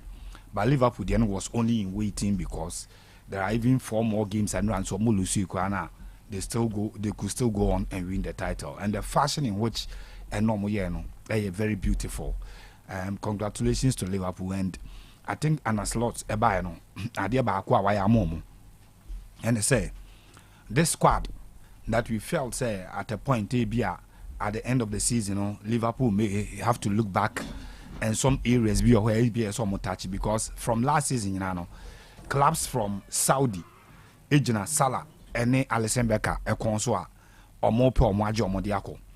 Real Madrid, Ejina Liverpool consul, Edge Trent. And now it look like one her season and dear A Biana Virgil van Dijk and so bet me Ejawako, but with the connection between the manager and Virgil van Dijk, so me countrymen, the fact that Omotimi a convince Salah, Ama Salah assign extending the contract our Anfielder, or because we see a kind of moment, a positive thing because for Liverpool to replace Obi to say Virgil van Dijk, Alisson Becker, Salah, any Trent in one window. Quebec cost to Liverpool ye and sign yet transfers how be a quick fix say we na when you the same performance nanka 4 characters at the mount utimu. So one title no aside, the fact that Salah at what best turn Liverpool, the fact that Obi to say Virgil van Dijk now looks very settled, and Alisson Becker, it doesn't look too likely say Ebi Obi move at the across Saudi, you know. Very positive, and I think say or a new breeze be about Liverpool because here Soboslai or an average midfielder by any standard be at the measure. Gravenberch average. Even McAllister you walk up in the frame is an no average, but together sad trade no shape no monya one medal no throughout the season. One of those engines, and I say one of the weapons that Liverpool they winning this particular title. From a moment field on Soboslai getting close to box now or the drive or the power. Alisson Becker she goes no kano or no any the lead no Edma Liverpool emo muteki offer or mutimi to asuko winning game no by 5-1 again. The performance at Gravenberch Debemount say Ukrabona very unassuming, but somehow he'll get past you with the ball and then the energy was so ombre and call off in a game. On you be call off. Some midfielders maybe your ball game now by 70th minute, not call off no. And that is why Liverpool front three no, whether a Cody Gakpo, Luis Diaz, any Abrante and Salah, and I say Diogo Jota and Abishim, or even Darwin Nunez, you see them all over the place or more drive defenders in the frame, a draw centre backs at the Omoko, said the the midfielders in behind the drive, and so was Salah. No bit to say Gakpo. Now will be to say Diaz second one. Only wise on any manager aside say when these 3 players are advancing, or more attention. The reason McAllister ben box now or dangerous so team about one because when you was Salah home, no when you call the Gakpo a creative space at the man midfield that corner or the ball banner. And surprisingly under him. So one of those managers or prefer double number 10 for Nibi. Under him, I did about why I say the double number 8, double number 10. Obono say omo game now. Ubenyet be 2 players in the midfielder, omo box to box ejumano. Unlike the 4-2-3-1 at 10 be an 1 midfielder and a box to box. It ubenyo obi to say Gravenberch. I would get closer to the box. Ubenyo obi to say Alisson Becker. McAllister. I will also get closer to the box, and it gives you a lot of numbers. Defending against Liverpool is very, very difficult, extremely difficult, and that is why title on my rounding up. Forget about the fact that City and your best moment this season from the Liverpool born on my bono. Senkoma drop tempo no, just like I was saying. So all the 4 games now can come they will get 96 points, and in the Premier League era. Apart from the 100 points, any 98 now, Papa friend Pagodiola DJ title, no, enough to win the title. Only United and at the 75 points, winning the Premier League. Premier League era. After that, Unya even 92. Sometimes you are not safe. Liverpool added 99 points new league, So congratulations to him. And yet because City in form, and yet because Arsenal are disappointing here, and yet because Chelsea. A rosy start and no a smooth season into Liverpool akwaje. Credit to them and a slot in the team and I think say the best moment you can have as a Liverpool supporter when you have the opportunity to have a feel of say this celebrating Premier League title. Say waje title no twimume e wo street so and as stadium hona no mo tie gum no waje money no. One of those moments that Liverpool for every celebration Champions League, especially the Omunyani in 2005, say Oda form 3-0 at first half. Now that comeback, it was winning the title. Though Champions League one of final, Yamunifi, Yabono, Istanbul, and what this celebration will go down as one of the best moments that Liverpool supporters for maybe at the last 2 generations, will be able to me at the gallery now one day Obekai. To the Champions League. Unse nyame adma echna it will be the third time I able UEFA Champions League anthem or semi-final stage at Arsenal will be. In their history. In 2006. Arsenal about semi-finals, eh? Arsenal about 2006 no more to call final. 209 Man U ne yomo. Women away make I show women away. Okay, Ronaldo is a long drive. Yeah. Now me Adam Echena. Arsenal be opportunity to play in the Champions League semi-final. And unse almost 50% chance of progressing because in the 2006 they on progress. In the 2009 you know Man U you free. Tomuko 50% chance of progressing at the semi-final stage. Fortunately for them, this season, Arsenal are very consistent at Champions League. In their last 8 outings in the Champions League, you're unbeaten. Arsenal you're unbeaten in the last 8 Champions League nights this particular season. And a very positive for a team. If you're in the league, you're ridiculous, no? But Oko Abontia, Sebi on the edge, Samba, no, edge league, no, fans, England, Edema, the European competition, no. Only said, Real Madrid fans, no, so Barcelona fans, no, in the Saturday game, no, a celebrity Arsenal for. Time Omunya Omu winner, no, which is 3-2. Almost is Omu jubilate, no. Omu be a banner, Arsenal for banner, or stadium on. Now, in that teasing mood, no, to Madrid fans, no. Almost celebrating Arsenal for a Juma or more editor club of Real Madrid. So Arsenal are not only thriving on the fact that as a Champions League, you know, Arsenal beba obenya opponent be no achane, but they should be very careful. PSG this particular season, oma combining nyema mienu. Omu hia na se coach ne bro so a, they will discipline you. So omu hia na coach no emro coach so a omu use omu squad no to make sure say ombenya the needed resource. This season omu shape Man City by 4-2 our Champions League no.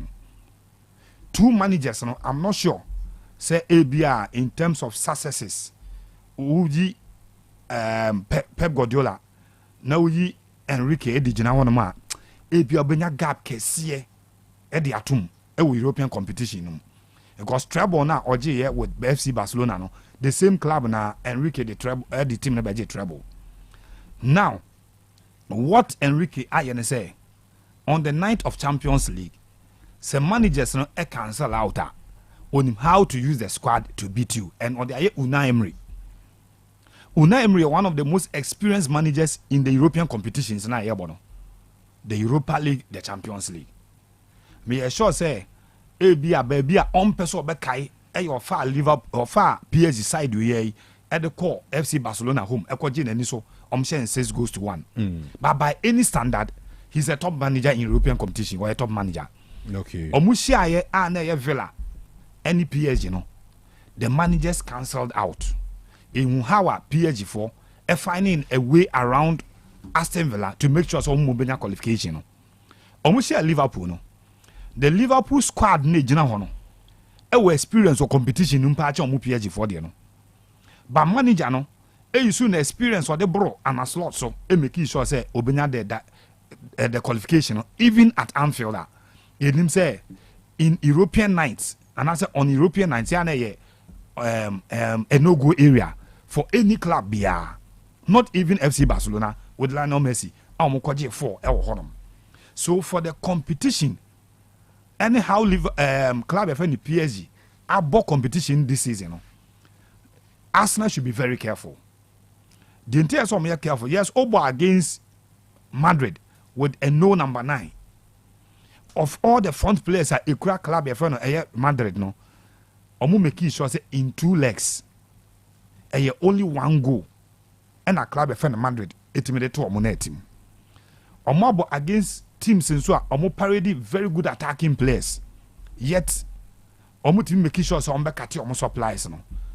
The Arsenal for bet might take it from this game and say who the club bako ekodi Madrid enim na Madrid kwa Vinicius Junior ekura Rodrigo ekura Kylian Mbappe ekura Jude Bellingham all bo as a roaming number 8 or number 10 e game no ma o ejuma kese pa and ideally kwanya Arsenal fa so yi omo free no say enei oba na obeshia this PSG attack na you can only take some inspiration from how you did it against Clubber. Your friend Real Madrid say, with no disrespect to PSG, ABA obetimi hold on my front line. No. The speeder, Kylian Mbappe de bema no. Ebe bro de Dembele de bema. The only difference will be the skill set and the fleet of skills I want no. But in terms of clinical finishing, Krano, Abrante friend Kylian Mbappe is streets ahead of Abrante friend Dembele. Ene Vinicius Junior any Quarescari abo no mobo. Yes, omumi nyina wingers, but in terms of numbers, Vinicius be man numbers. And in this particular competition, Vinicius are successful at their channel. But Arsenal were able to hold them in 2 games one ball per net team. Now back to the middle. Unfortunately, our own Thomas Partey cannot play because somehow Madrid for no force on into a conversation. Emma need who could shame a yellow card. Rudiger and or you're suspended for this particular fixture. Arsenal ebenya a very difficult task because in most of the games on my ball against Madrid, I'm eliminate any most of the Champions League night games are munya and difficult no. Abrante Feno Declan Rice one of the weapons issue. Thomas Partey will sit back. Martin Odegaard ebe Krabono. If who will be all the drive, energy, and that strength to play the game Obenyano in Declan Rice. This time, I am very sure in my mind, say coach will restrict Declan Rice to more defensive work because Thomas Partey. You cannot trust Jorginho at this stage. Say for most games, our channel in this big game, Okafor Numum and the Nabejina games on the bomb. So I see Declan Rice doing more of the defensive work in front of the back line. Best unlimited how Abrante from Martin Odegaard kwano any progression. And only the only thing that be slow Arsenal game no. And in midfield, PSG one of the sides this particular Champions League Kanu or more dominated teams papa. If only PSG bo now say midfield why would you say what the baby win game now they are able to match you equally game no.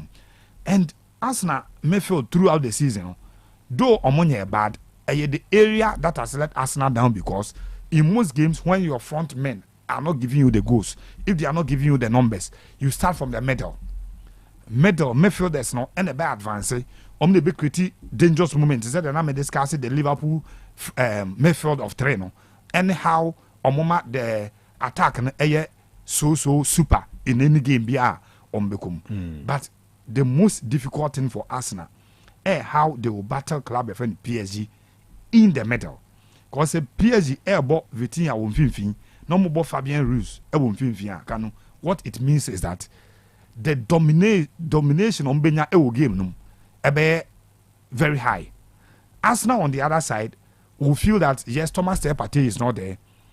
We don't have to concede possession to club friend of PSG. Say it me could boni midfield, and that is where ABA one you careful. You throw a lot of men in your midfield to make sure say obe close to game no against Madrid. What they did was to invite Madrid wingers into the midfield, because Arsenal midfield no I ketwa Madrid didn't mean pass the ball in free midfield and call wings and so your wingers are forced to come to the middle to play. Ebanesa emo fullbacks no any opportunity to operate into our game 2 legs ni bia. During Timber was one of the best players for Arsenal setup for the 2 legs no boy simply because no utmi advance Lewis Kelly should be a player and can hopopo was had 2 games no boy but the good thing is because wingers no be hitting on our lines no so no Arsenal invite them to come into the midfield to play. No more fullbacks ni free and they were operating on the lines Arsenal any other advantage against PSG.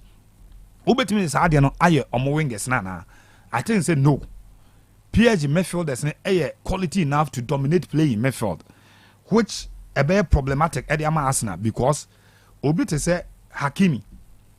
Oman quite so advance here. It means that your fullback may have to stay put because 1, speed to go and come back to defend. 2, ɔwɔ saa technique no so ɔbɔ the aba box no be dangerous ɛnyɛ so ɔbɔ kɛkɛ ɔbɔ ato baabi a an inviting positioner striker any attacker any bit ma kwa na say attacker no kwa befa ball no e de eja the defender no it is or boxer or very dangerous again obi to say Marquinhos use an experience pa this particular tournament no because in the back line no say ono and a control back line no Nuno Mendes one fine player but say one ma a lot of talks and as one a lot of coordination and also between one and or ball no boy any day na okishemu a create gap between the midfielder and ono center back no and anytime be out here game ni bia no Marquinhos bo game na or say coach on the pitch at the my boys no so china me hu similar thing like say the PSG Asia Liverpool a year you know the coach is not there street ahead of Arteta papa e friend no Luis Enrique but adia Arteta timi yediti a obi te say Ancelotti adia ono etima yetia Enrique na e wo league face no no ese man some pride and some confidence not arrogance a man of pride and confidence he should not be arrogant say as we share this PSG side no e wo the league face no and we share Madrid at this stage AB and yomo two teams are almost similar destiny. Arsenal in their best moment opportunity to munya and omutanye omukunyana against club IFN of Barcelona and Barcelona esha the Champions League in 2006. PSG in their lifetime and they said omusi project no omuso anye lucky and omuso in the final omukoshi Bayern and omuso lose that Champions League final no. Two clubs omu chasing the Champions League title for the first time Bakube room into the final but the two managers may not decide the game. I'm sure. Say two setups na because of pitch and so on. How technical players na on the pitch. A very fine game. Me who see a bebo first leg in the baby, you know. You benya a clear sight of the Oko semi-final. No? The game will be decided in the second leg. And after tomorrow, a close score or even maybe a draw. I'll give Arsenal a double chance. It will game them. Okay. But a big close score and quiet 3-0. It be quite 2-0 be and 3-1 be very close. And the second leg, you know, it be decided game way. Eddie Amen. I mean, who Arsenal or Mobenya a fine game, baby. No one say or maybe tie no and a PSG. It be a very fine score line. No baby. No one say or maybe the tie no. It will be a close game. And Arsenal and say Obi baby ni game na Kanu. I'll go for Arsenal. Though on more attackers and do any but I see Arsenal getting things right tomorrow, and it looks like say BB or Champions League no ma. As I corner a bon Arsenal for no more, and Sal would no disrespect on my hard work there, but some element of luck you know, as I shown itself with Arsenal setup, you know, and I think that it's not by Arsenal night, Kanu. Okay, it's not by your night. I see. Well, about 8:43. Na Scandinavia can the other time say I feel you know so one year I mean general team performance any results and I feel league table would deceive you to say there are certain individuals be in the game or more unperforming. Me can't wait with the case study of Legon City's captain Sure Akoto. Yeah my chance on a video of the performance this season, even though season in my view, but so far games are ball. The ball passing ability, the defensive ability. So I shared 3 goals so far. Goals me and Sunday season they will league anymore. The goals in to Bailey or more. Yeah. In games are more points. Yeah. So my person yeah ko breaky. Yeah 10 year ba we yan check. And tete for with the person your mama we engaged on the video platforms nti ye baby yi highlight bi akyere mo wo de wo hwe wi then you come back and as a wo hwe wi you leave a comment there. So what you say once in a story no a beer for this particular season say Legon City and ma avoided a drop on Mpona a follow on them mimi who's the best similar to Robertson the NB. The whole city are relegated. But Papa friend George Klopp at Matra who say there was something special with the boy the team here relegated. And or picking from say team didn't piano. Only say he is the second on the list in terms of assets for defenders of Premier League to Trent Alexander-Arnold. Until sometimes where you play and the general performance of the team now overshadow all performance. Again, you're born in a league, a difficult for people to follow a team and you're only kotokonebo and only has nebo. Unse sorry to say media bias kakra towards kotokone has of folk because open adena what to afam from open pa momoti. And now says also the interest and say Legon cities ebo em fancy Accra Lions and now open to obekwa fair wi but ube wi no na bia one nante abonte abonse sebe one anya adwuma papa. It because we don't cover a lot of their games no ya na the performance na silent kakra. Media for no yentimi hype ni ye but why na from the captain of Heart of Lions to Ashanti Gold to Legon Cities and captain of Legon Cities, clearly a person with that leadership qualities, a person with that big character and a big heart, me from senior high school when he captained KSTS high school games, that was when me for the first time, and me the last time I met in the Kasa, first time I in the Kasa, me busan the name Aziz, no chirimu, Pepe the India or the Frank Akoto, but Aziz no be a different. Because no born similar to Aziz Ansah, and who Aziz Ansah as an idol. But clearly this season, team Ninyana collectively and Sheda and Yadi.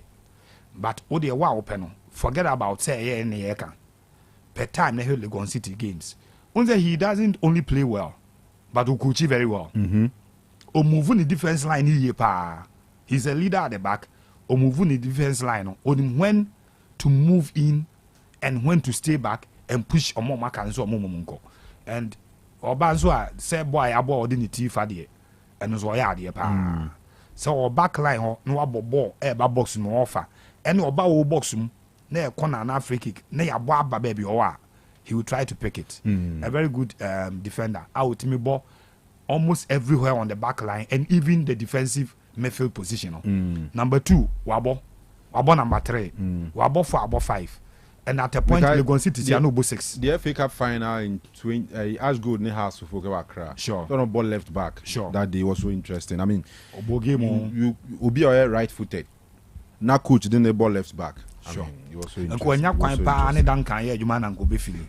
Ko dan kan say number 3 for the ball right. Ma me fa kakran to the SS Scandi. All right, you tell him is here. On say Scandi example na or the buy. The video no ye yes, over Facebook. Who's a Scandi mentioned Robertson.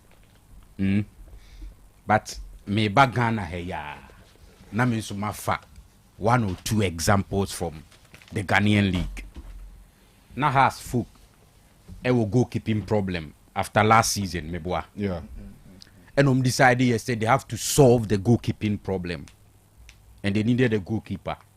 Kofa why Benjamin Asare. Yeah. And he found Mufa and free year. Great Olympics. Olympics where he relegated. Relegation. And we has come to Kumasi Asante Kotoko. One of the best players, Alice. So you 2 players ever nimu for Asante Kotoko this season. Abetamwa. But I'm for any free Great Olympics. Ono kranem so about second half of the league for Great Olympics. Olympics relegated. So what you say? Okay, Emmanuel Entry. Me know you for the first time. Takwa 16th August. Yeah. Me the mani Kotoko no. That day coach ne born inti menu finfin ho. And that was I think say Obako to Konyina, that is the only time when you chance abo on favorite position. Or a typical number 8 the 10 I no person omode boni there. And you in the comfort zone. But Emmanuel Entry exhibited something Emma unya a starting place in the Kotoko's lineup ashasi now. So at yase, but on so mo for any free Great Olympics. So the fact that team B are relegated does not mean say omu need quality players. And Frank Edieno one typical example. So I think that these things coaches no and clubs no, they have to pay attention. Tina ya na meka se ohun. Emie nwie season na ansa na afei na wo ho ana bia obi abeka kire say player we obetimi abo. But in the course of the season, you need to have a scouting team. I say Kruma, the issue of scouting there. Yeah, funny serious. But it's very important. So what you say? The players not on based on recommendations. They say how yes. We are sure. But say Frank say obi monitor Legon City sa. Na o share all the matches o ma ba o ya available o gina mu ba. Almost every game ya ma say Legon City say Bobby I me 2 top performers on your first or your second. I'm the 2 as a 3 games so I'm missing this season either suspension or injury. Injury, yes. Me can say back suspension. Accumulated yellow cards. Yes. In fact, in January, Nanko movie outside. Legon City is for Nanko. Okay. Because they needed to maintain players. Omo Roberta Dosu, among other players, Ababe Kanu. Nanko wait to me survive relegation. Yes. But I've always said Legon City is no problem no. And yet quality. We ain't any masema. Got what him say. I'm going to meet Park Parkway Febin. Emma name Ekaya, Juman and Yadia. Ebianca be a story near different. Na Parkway Fabian Crown before the season started. No, me no catch them a boy say or co because say no maybe koye wo. Until you start season no crown or no. Na em so and on say psychologically say scan the coach ye be start season na ni team no one sure. How our need team ni beko there who say affecting the plans ni bibia until all these factors come together and I'm a team ni gina baby o mugina ya o nam kwan so relegation. But for more players no pay attention. One of those players and ya site ni wa hey to who joining now here video now there you check so what you say defender there senior and yet sometimes it's not all about your ability to defend but after winning the ball your ability to make sure say good passes very important because if you want to lay a pass to the midfield now your defender okay ball just anyhow boomer at the end of the day ball be kwasa into all these things and you see our qualities clearly exhibited here by Akoto. So Frank enti we there Jumane ba kwa mo pay players. Then dive deep into Ghana Premier League games across weekend. And no more course of and your man be a course. And I say baby I near to board now man fu bisa pa. In fact, this season the only home game I'm missing this season. Anyway, both for Boas and Kumasi na. And TikTok for and now say I know and now say Kwananka me bao. By that point now in my sin in Jimmy Chantum, there's a months away, rest assured, sound them. Sound. Sound. That's why I say, free hair corner. Now, if you're pious and soon in cough one is so bad. Intimidation. I'm going to 2 hours, mobile can be a boom. No, with me now. All right, yet Tanyaba. And Sana Lubinasha no manabo. And some pain no. Amuzu bitters. What's it? Amuzu bitters. Amuzu bitters. Twaso. Apomode mapadie enoane hepa plus mixture. Apomode mapadie enoane hepa plus mixture. Hey, unia, Pavi, and the black smokes mixture no. Malaria dronana. Ani, say nam sa. Ubeje di sa minim wife nyina ye tested positive.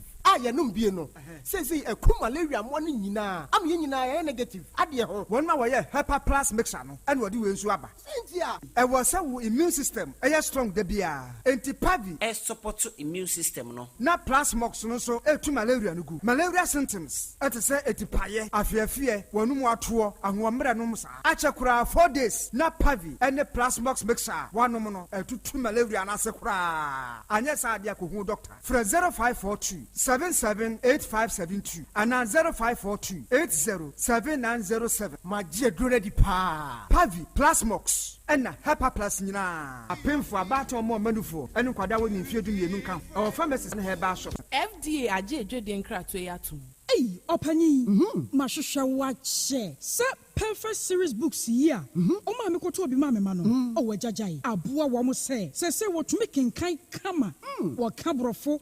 Na nkontabu akura de. Ejajai. Wonderful. Mese Ghana for GAJ perfect series. Atumo no de. Jai. No de animdifo. Ene tre wa nwoma bia. Owo crèche, nursery, any KG. Books bia bi. Ene owo science, creative arts, maths, RME, history, coloring, computing. OWAP nina every basic 1 equals basic 6 English every basic 1 equals junior high school ne ban combine so a owoni nyina bi English nom and maths nom me say books be anywhere perfect series any bi na GS any naka enso am approval into obata bia nkoto be maneba and na say we there so ko be kura betumi akotu akoton amani students o na eno kura de what table no so say hwi wo mo say set mock exams terminal exams and midterm exams at the master school so a here womamu a tufo nko aputuoja station ho a enkran danso mine first stop any omamu ba bia ye tonto books bia for 0243 299938 and 0540 755 465 perfect series. Your world's future is secured.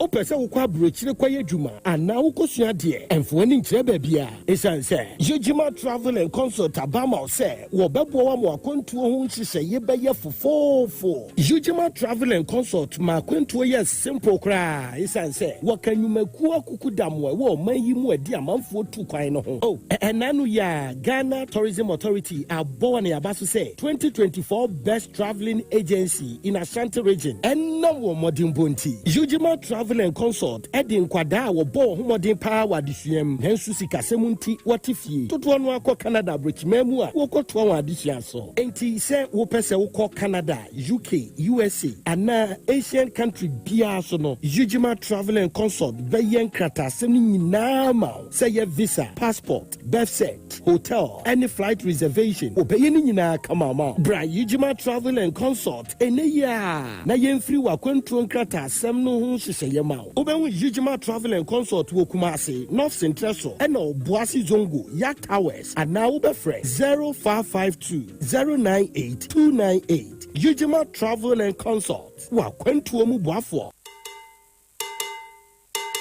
Amanfwe Edroye Herbal Center dia di fufuro biabo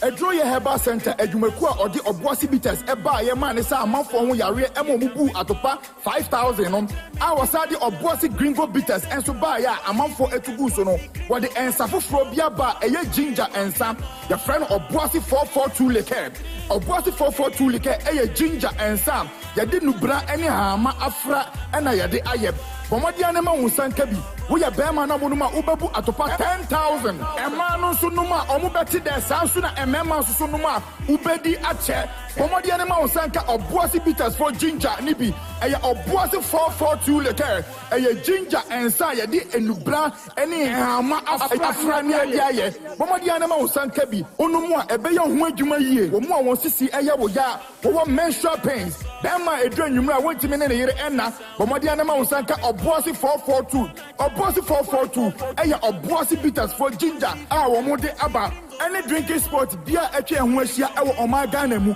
Obuasi 442 ginger Obuasi 442 liquor numbi nebu atopa 10000 ensen enyema penfo enyema ema o ma o manufo enyema emofranso a oni fiedu nwotwe papa chire me beta sauce so Obuasi sa winye bie kameko mama chire me different flavor, three from the same plug. Boissy bitters, boissy gringo, boissy fort, tous les compliments. We a special 3-in-1.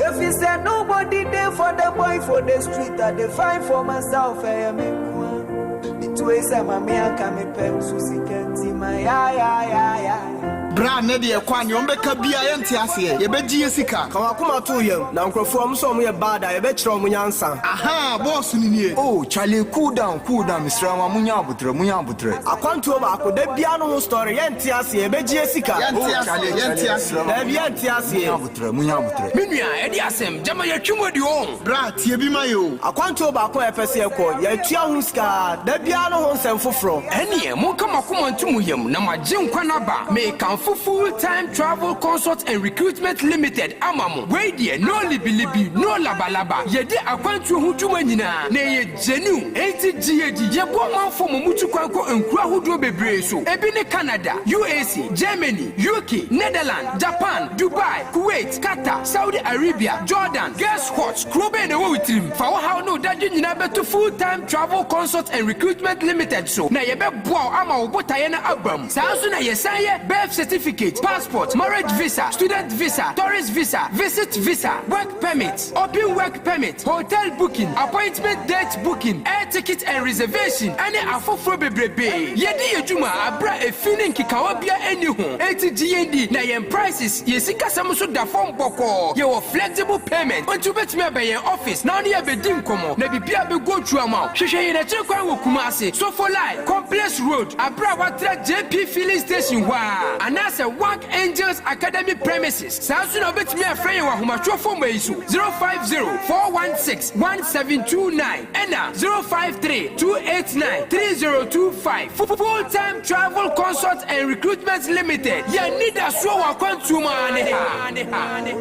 pray holy me. Give us P capsules. A memedry. Manum bia ye benmua. Kani mitutu ya na minkuma bua sese die. Beto esa kum menia G. Give us P capsules. Give it to me, baby. Give us core capsules onzo. Emane meme nyina akoko yade. Sisi yade amamanya yem timotete wo no. Yedro no. Manum bi amama de me ho. Give us core capsules. Mesisi mo ye din. Give us core capsules. I give it to you, baby. You give it to me. Oh yeah. Hey. Give us in no. Amen ni jia bebusuamu papa. Na bema ka give us P capsules. Eni give us core capsules bomu nom dia. Na eni jia ni ahoden no. Wa brudo. Give us P capsules. Ememe wadi ifiedu watwede kronkwan na efa. Give us core capsules. Apemfo abatan wo mo manufo ne nkwada wo ne ifiedu mienu nka ho. E wo drugstore bia motufo nko Give us Herbal Center, Teshi Mobile. And na Teshi Aduami. Phone numbers 0543 222 470 and 050-68-51135. Yemetiefo nyina kwa ababa Amuzu Herbal Clinic. Na yedidobi abalfe na Amuzu P Herbal Mesha. Eyedra obi ojo nso a emu papa ye. Bema ojo nso oti ya owum. Bema bi oti ya wanka so ni bema numu. Bema ojo nso moja. Anase bema ojo nso ani motototro na firi bema numu ba. We ni hawa wu a. Edra American farmer ono. Eya Amuzu P Herbal Mesha. Obi said doctor me dware wi a ne hunam ya me hene ebu on so ase mbo bi se huko dwie ena me hunam ani so ho saa de no so Amuzu P ena me kan fo ama obi said doctor me dwon so ana mu ache minu we na mosen me dwon so wi na bi akam na ma ya susu ya me ya uhu saa ha ya American ya edra me kan fo ama ono ya Amuzu P Herbal Mesha. Ojo so moja anase ojo so no eni nya fe ni etum anase eni eko anase pampa ya anu o shepa de jo so na echi se sa ha no na ohu a edra American fo ama ono ya Amuzu P Herbal Mesha.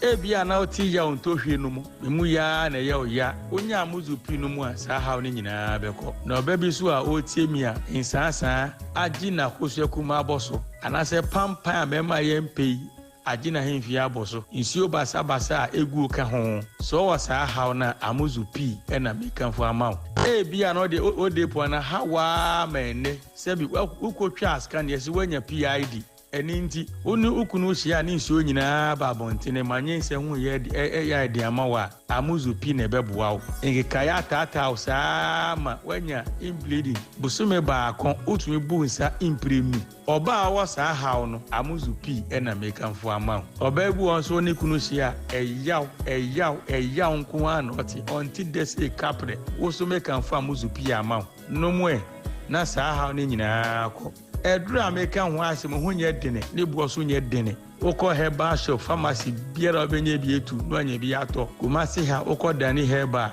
mr bapidan ko mu tu bi senton bi wopa amuzu pi hu sɛ mise bi a frɛ na ma 0247 77 6743 amuzu herbal clinic Mauji Hiwachalo. Bema wo Johnson ni mu pai ebikam eyawo eni moja edi akira ana wo tempampan ewo Johnson n'echi ensansa gu bema no edura ebeboa wo eni amuzu pi oba oba mu no wo tempampan bone ewom ensuo bi fifiri mu ba etoda emu ekeka wo edura ebeboa wo eni amuzu pi ubenya bi ewo pharmacy ne herbal shops nyinaa Ensana lubinasha no manabo. Ensa bem no. Amuzu bitters. Você. Amuzu bitters. Amuzu bitters. Poisson. Yeah.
Premier League, you know, matches Makumako and Sia Etigu and Ra.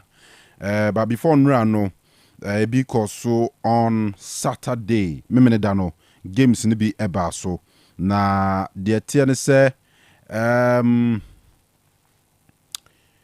games are called so no Accra Lions Eshe Bechem United 2-0 Ewon crying and Amidiema Eshe Young Apostles 3-0 Ewo Takwa Ema Remfi se enso atrema na ozem komo tena fie any how to folk ebo na by virtue of enso atreman wo mo league no ma pull out nti empenifo ama emra no ahyase eye adwuma nti anytime bi obi ni enso atreman ewo game bia no sa team no opponent no enya 3 points 3 goals nti how to folk 1-2 kwan 129 1 shejesin so 3 points any 3 goals nensa aka vision enra Wamo she bibiani Gold Stars league leaders no ekamienu wamo entumi ante Sansona Karela etifie ema Dreams ebetwa no ekamienu ema ne team baako Legon Cities etifie ema Heart of Lions ebehye ne ka baako wantumi ante Asante Kotoko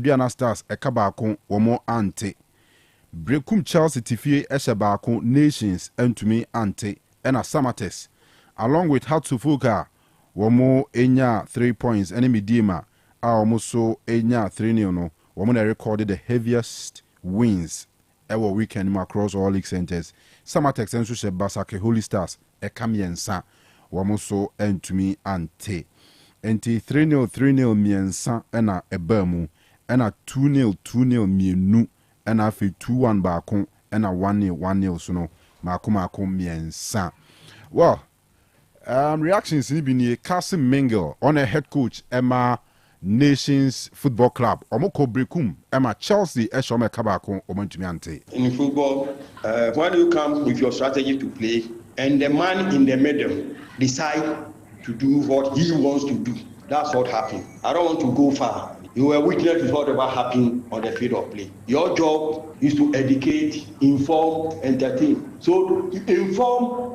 those who were not here what happened exactly here. That's your duty. You have to do it so that it doesn't happen anywhere again. I'm not that certified because when a referee want to frustrate you and you lose your head, your tactical play will not be the same. The frustration was too many. So you know the boys we saw they were losing their temper. The frustration on the field of play is not. So definitely we have a set pattern that we play. But when it happens like that, the way things went on the field, you will not get it right. All right, Kasim Mingle, obviously not too happy with decisions. Maxwell Hansen, take here, Golden City Park. One of them a penalty or resulting in the only goal a bass I can see anymore. I think there's a video. You be Yamamonia Biashe, Eugene, shooting a man for him. There are a lot of controversies about the football ecosystem. Nimu, a man for say a penalty, a busy penalty. San say, born idea. And get ball player inside. Yes, a ball player inside. Nemum on no any goalkeeper. And a oyi ball amene free ho and a ball ni player inside. And a ekobane sa. Enti video no and a motion no.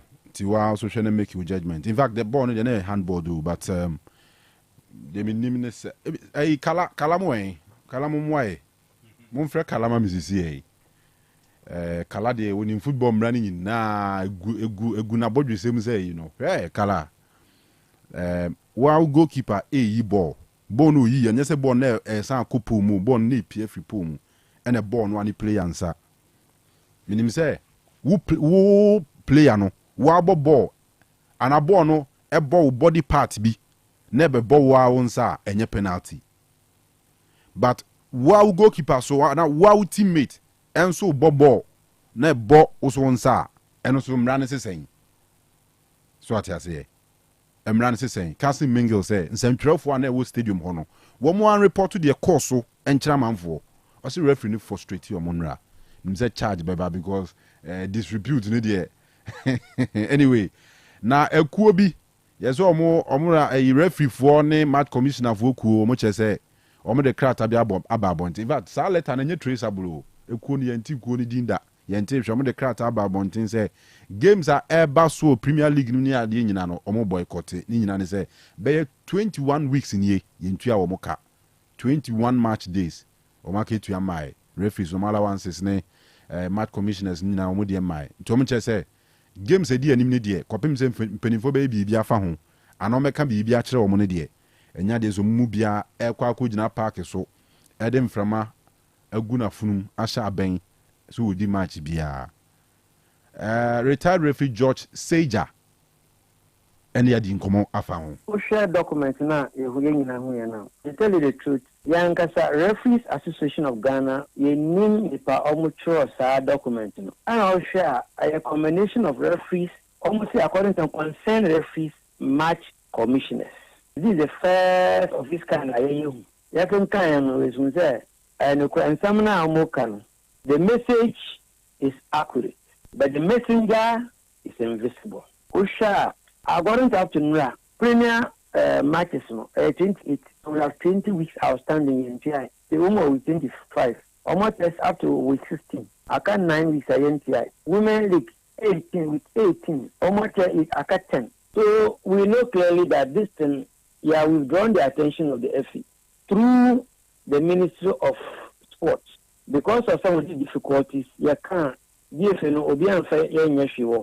so we have actually routed a complaint through the ministry to them. And the ministry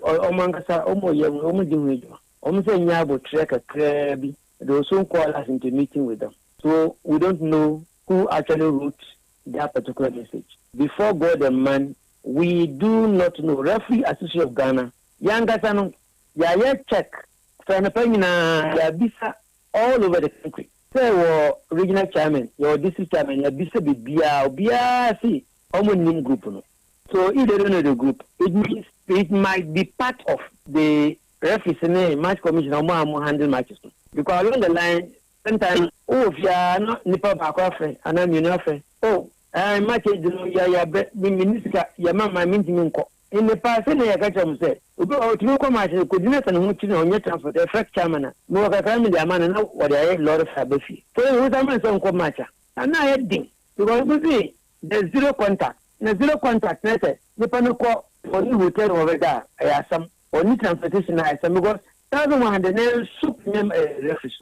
Division 1 is 750. Put in the Panuco is a Hanuwa 450, about 450, and no kind 900. Over 750. Over there, it's going to go in out of the hotel. Where are you coming? Your time FNO, your penny, that is what we are talking about this. No comes on there, then so, this man or is an enemy. And this, that shouldn't be the case. This is a reference, someone doing culture of silence. What can among for something they show me? So they cannot talk. So when you're saying, and in fact, we're shocked. We were really shocked about this. How that did it happen? But it's happening because nobody is ready to listen to us at the FA, and that is what has happened. If you recognize that there are leadership, look aside, you can't with you. That is it. And sana nubinasha no manabo. And some pain no. Amuzu bitters. What's it? Amuzu bitters. Amuzu bitters. Twaso. Right, so we'll show video ni bia we betu make you judgments. Clearly the handball ni dey go be a fact say ball. Nation is different than inside. Yes. Very clear say ball inside. Born inside. But under the circumstances on one goalkeeper and a punch ball and a bony player inside and yaji player yaji penalty etia nations anyway see mom fa kalamra na ye musa na dwen fa because very technical very technical na me hwehwehwe handball mra anymore as a mrani is silent on this particular incident. Say me player ne wo Kanu makeke ball na abe ball unsa. But the law talks about say me ama bobo na abominsa ana abomi body bi na abe bominsa. So but what I see is that in this case no there was a Brekum Chelsea player standing in front of Nations defender no. In the mind of the referee no or you say we keep a punchy ball Akoto opponent ni mama na boache and a wonsa a stoppy ball no no he will award. How about natural position ne sa definition any idea I say when the player in san was not player no na chi and na chere ball no and what 10 what you say keeper no clear ball no the player no crowd some mad ni yes who say ball na abonins no we are in sanesi well anyway okay 2-0 and 3-0 be scoreline ebianka we nye emata you know but then and they only go back when they decided 3 points you know and the Nations coach are furious because of his referee frustrated or any idea so you better see what exactly I'm running about situations like this. In fact, Maxwell Hansen most of as I could imagine. I go can see another court.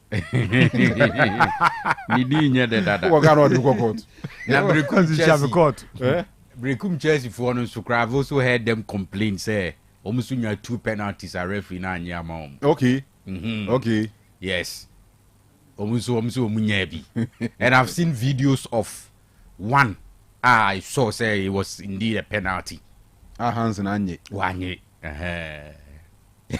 Compensate Nations say oji weti a wo mo ana say yes of the general omusika na e ma ne de wo ka bibia na enzempi omunya idi adentia adentia enkodi ntia obi so osika ma na oni bo na jai da bi se bia ni enkodi ntia obi ebia komode no enti we frustrated also come match wa pebisi and akọ okọ nyina wo dwene hu nti betuma affect Kanu adentia so okọ bobo si and come match Baby omo ye adwuma no baby integrity here pa wo wiase wo ye bi a corporate world ni free a any referee but mu trade integrity ndo do many GFA general secretary enya small banter be on this matter well e beba back near betie sa banter ye referee retired refugee came in Hamza se fibu akwa down for pa enu akremu ze na Hamza BBC ye Hamza say what referee no wan fan card ama no music of Fred GK say ref we need para wan fa card ama anyway the refugee came in retired refugee came in ref good evening but on Biaboko there oh okay you didn't come out studio about Enra the penalty incident is see or break meaning say when we are privy to the video when you be sure now boy with what decision referee Maxwell good decision Maxwell Hansi take here na right na wrong and now say na 50-50 no to me jai say born first thing busy we say born e born inside na say born inside and then baby are born inside no we say na Chelsea ni bi so play bi so gina ho yeah hormona we say ka born say more no a we take it think beba Chelsea ni ho I saw who they me chair that's why nti we na ba no we say nensa no so nyese bia eda no ho have you seen it na ene ball no nti referee no ehun ni say o se ball no abo no nensa then ane bia na say be hwen say ke bia nka amo nensa na nka ball na be koyin fa nti eho ene the year also o de ka amo sa player nensa it means ke player na oda ono na chi no it means say e bia ka e ba ho no ena ma oje nti we say so hwe ya initially no cry so man no it's na man yellow card man yellow card aba so man yellow card we ho nti we na eye no de mpese yemu say one born na born nsa e born nsa say na nsa no da no ho ana say enye yi and then say ka born na mo nsa nka hwan ho na ka ebeko so these are things that referee no be taking into consideration and sana bia waje say you nti like you were just saying say 50-50 and I say I don't know obi on ma we say no we face bia we say me initially kra no de me tie kwa say born na amon nsa but we say boniti and I referee na but I do hear you now with me say e born nsa so me I will give the benefit of that to the referee.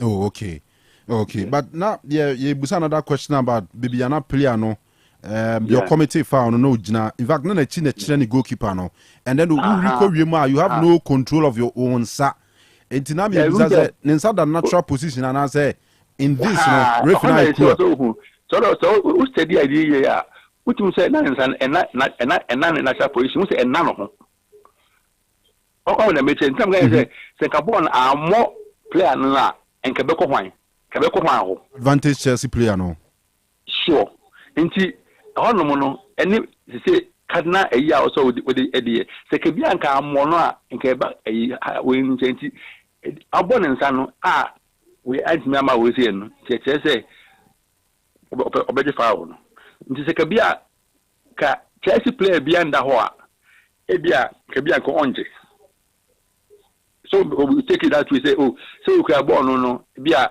eko but offer say kenya sa player na ho na ball no na nka player ai Chelsea player na ojina ho no no ka ba be advantage ama no na win by so me like I was just saying with this we take all this into consideration I'm going to say I'll give the benefit of that to the referee.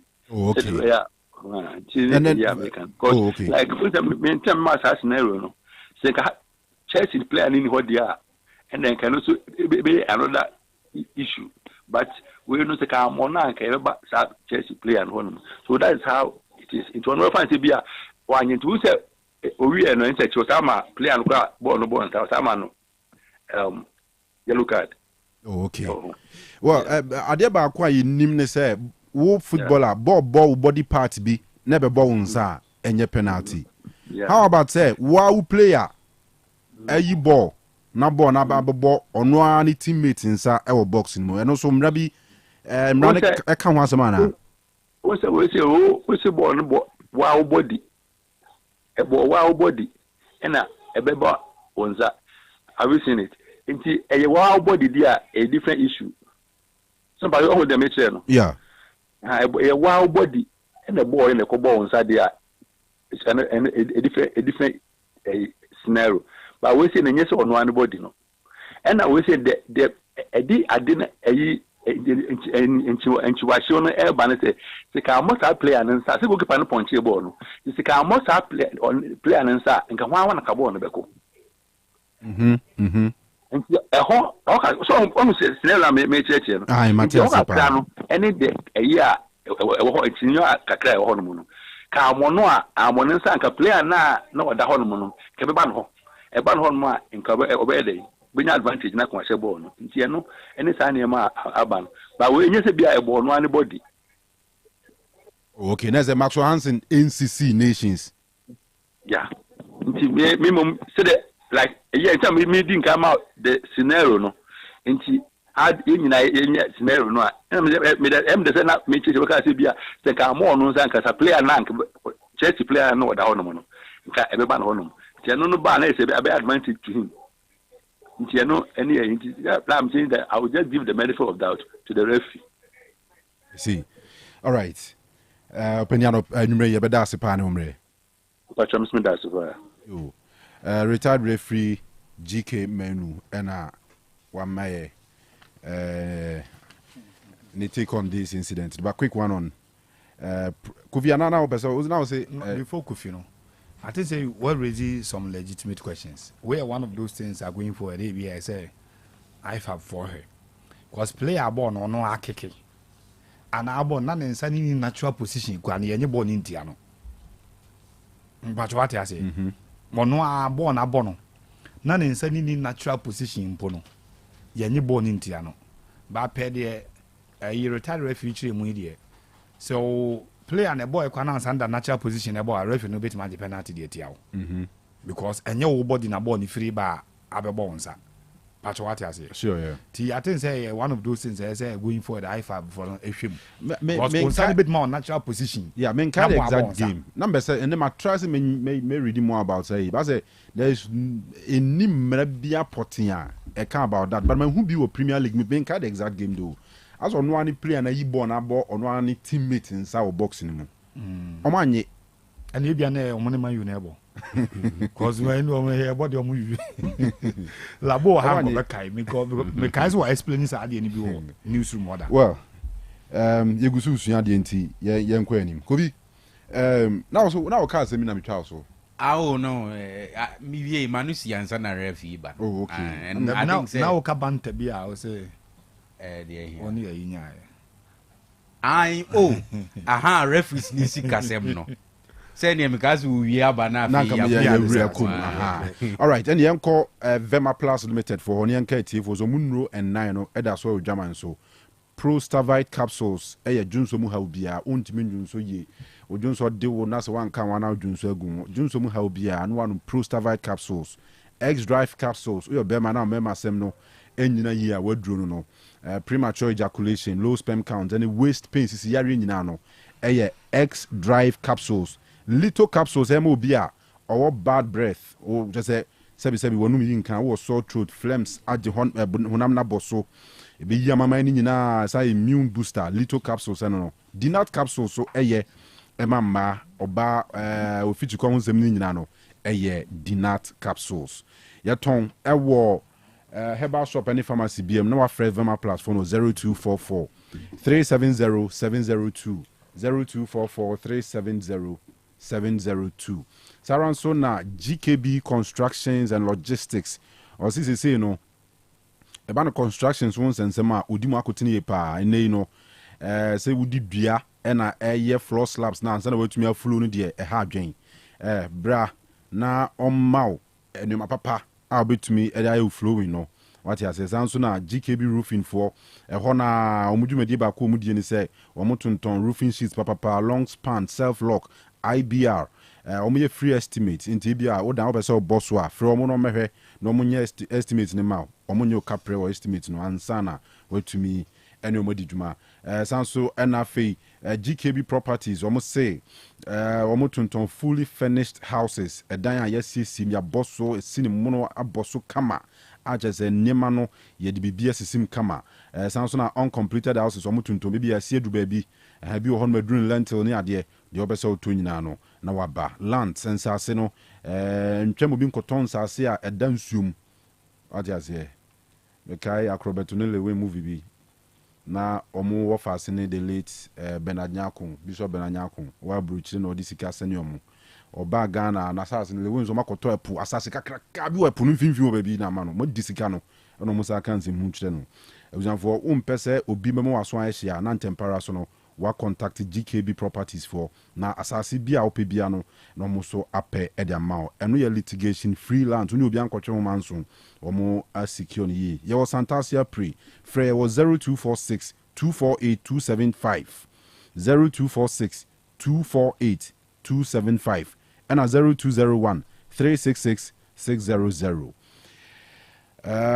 Osei wo japade bi na pese o moton ma so a obetumi e de aba amuzu garlic bitters dry de garlic ho fa so chen otwe unyi nti an wanum bi tisrade boni na age honam na boso no so wa pressure wa drani ebo moja tumi dia frusa na anxiety treat mi 93 no apɛ amuzu garlic bitters anom odwonso be flow yie na afi bibia tumi akama o stroke a misrel no wasoma me ato bia bro sanse boa papa general body weakness and I'm sorry me honam nyina ya me ya and I'm honam ayi say na misrel amuzu garlic bitters na wohia kotintini ni mu de bie mu asisi nyina kokre ni nyina afiri ho say srade na mama na age aboso amuzu garlic bitters na beboa obi a wuntumi na amuzu garlic bitters obi so onoma na koma na bo peri gidi oka so onso nyina okra na koma no aspark se generator no saran so no bi wo hono a ne de no ohumi a obre so an tumi se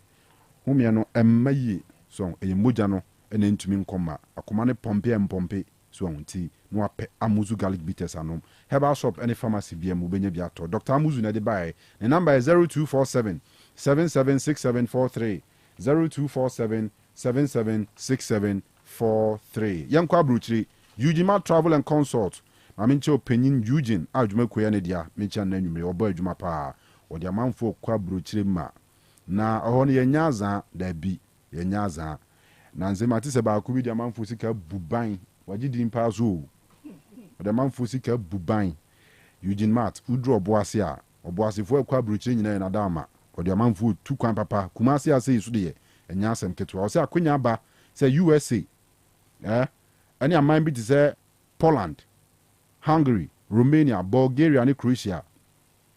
When you now or work permit visa now. Visit visa now Paco UK, USA, Canada, and Australia, bra. More skilled worker visa so German amount for UK. We are nurse we are teacher ni. I mean, what's many of these skills are temporary no Eugene Man. Germany, Akwenya or Schengen visa so German man for Netherlands, France, and Spain, other countries are. Europe study and work abroad uye adwuma na afi wo san kusuku Europe, Canada, USA, Australia and Asia baby or do beko na enya no nkwa na oyo ebia uni passport or sebra uni birth cert or sebra obeso ye hotel reservation ma o book ma na se bia o call US embassy UK embassy na afi we here booking appointment akọ obeye e dia ma document bia pe bia no obepe dia support o visa application ama na bibia aye kama Eugene Mart Kumase na Kumase e de na Osofula interchange kwano e ho na Bugis building ene omo ene bo ho so atiase Bugis building na chi hwa na be hu ye na waba oboase enkane GN Bank opposite wa yewo last floor of Yak Towers opposite enkane GN Bank e oboase na so de frɛ 0553 944 608 0553 944 608 and 054 77 40 774 054 77 40774 na oni Eugene Mat o say wo text no e WhatsApp wo your voice note o frɛ no de obeye bia no obeje so now KJT Dubai ho na Osei Enterprise ewo o say bra na beji perfumes papa go home be ma de say wo hwam is bazawara for mu describe one no ka he smells good na zani hu hwam be ma de say de maza pressure ni su e so hu su yi hwam e ka wa bra bo ho what you say hey hu nya hwam maza emano e ka wo hu nsem papa o anano bra bi betwa mu anane perfume no na ekoyi pa yes okoje asap okoje polo okoje club de new okoje sugar matlot any perfumes ahodo agidin ni bi e Osei Enterprise ene gu no ho saranso na slippers ope slippers papa hwe onya o shorts bi pa no onya o slippers nice one bi pa say Adidas, Nike, Gucci, Hermes, Versace ni dia ka bia Osei Enterprise ko ne ko siesie wo ho e wo KJT Dubai police station in time wa na shop no wo and how dey free 0249 238370 0249238370 and 0502 520634 0502 520634 now ni Osei Enterprise at telephone so enkomo na tieniye the fearsome 3 Hepa Plus Pavi and a Plasmos miencha Dr. Eben and anumre or boy adwuma pa one the Hepa Plus Pavi ni Plasmos number also general well-being inti general well-being no inti and odiaba general well-being no ni nyina ne say honam no bibia betumi adwuma yesanse bibia eye adwuma yie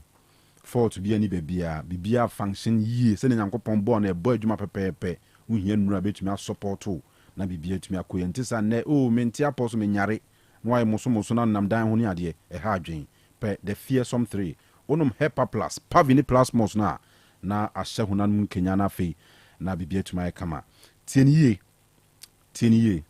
ye ntwan nyare anse anum nnuro yoyo ewum se wo yare a onum eboa pa nemum ononom a eboa ema yare no mpo emma immune system support general well-being Hepa Plus Pavi any Plasmos o ye bema atiniye onum na wo kwadu a tibidi wo atagya atadwen asabire wo kubensu a no onum bi eno ano no I rest my case wo ye bema formula na media ma no what you say general well-being ni na chi no kwadu wo ho a dibi atadwe wo ho a ribi kubensu wo ho a numbi eno ano no I rest my case we are dia dance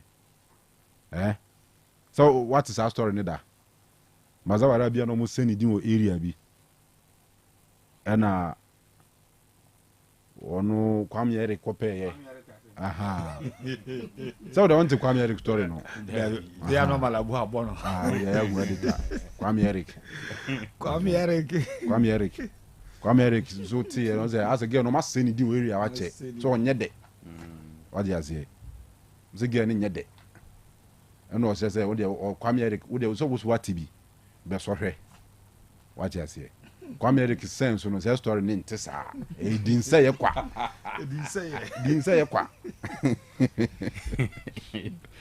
Hepa Plus Pavini Plasmos no ye woni nsuo ene topa ni nyina bo adwuma dodo bi a opɛ wokɔ heba shop ana pharmacy bi ebe wa benya bi and now the offer Dr. Eben 0542 778572 0542-778-572 and 0542-807-907. Full-time Recruitment and Travel Consult Limited.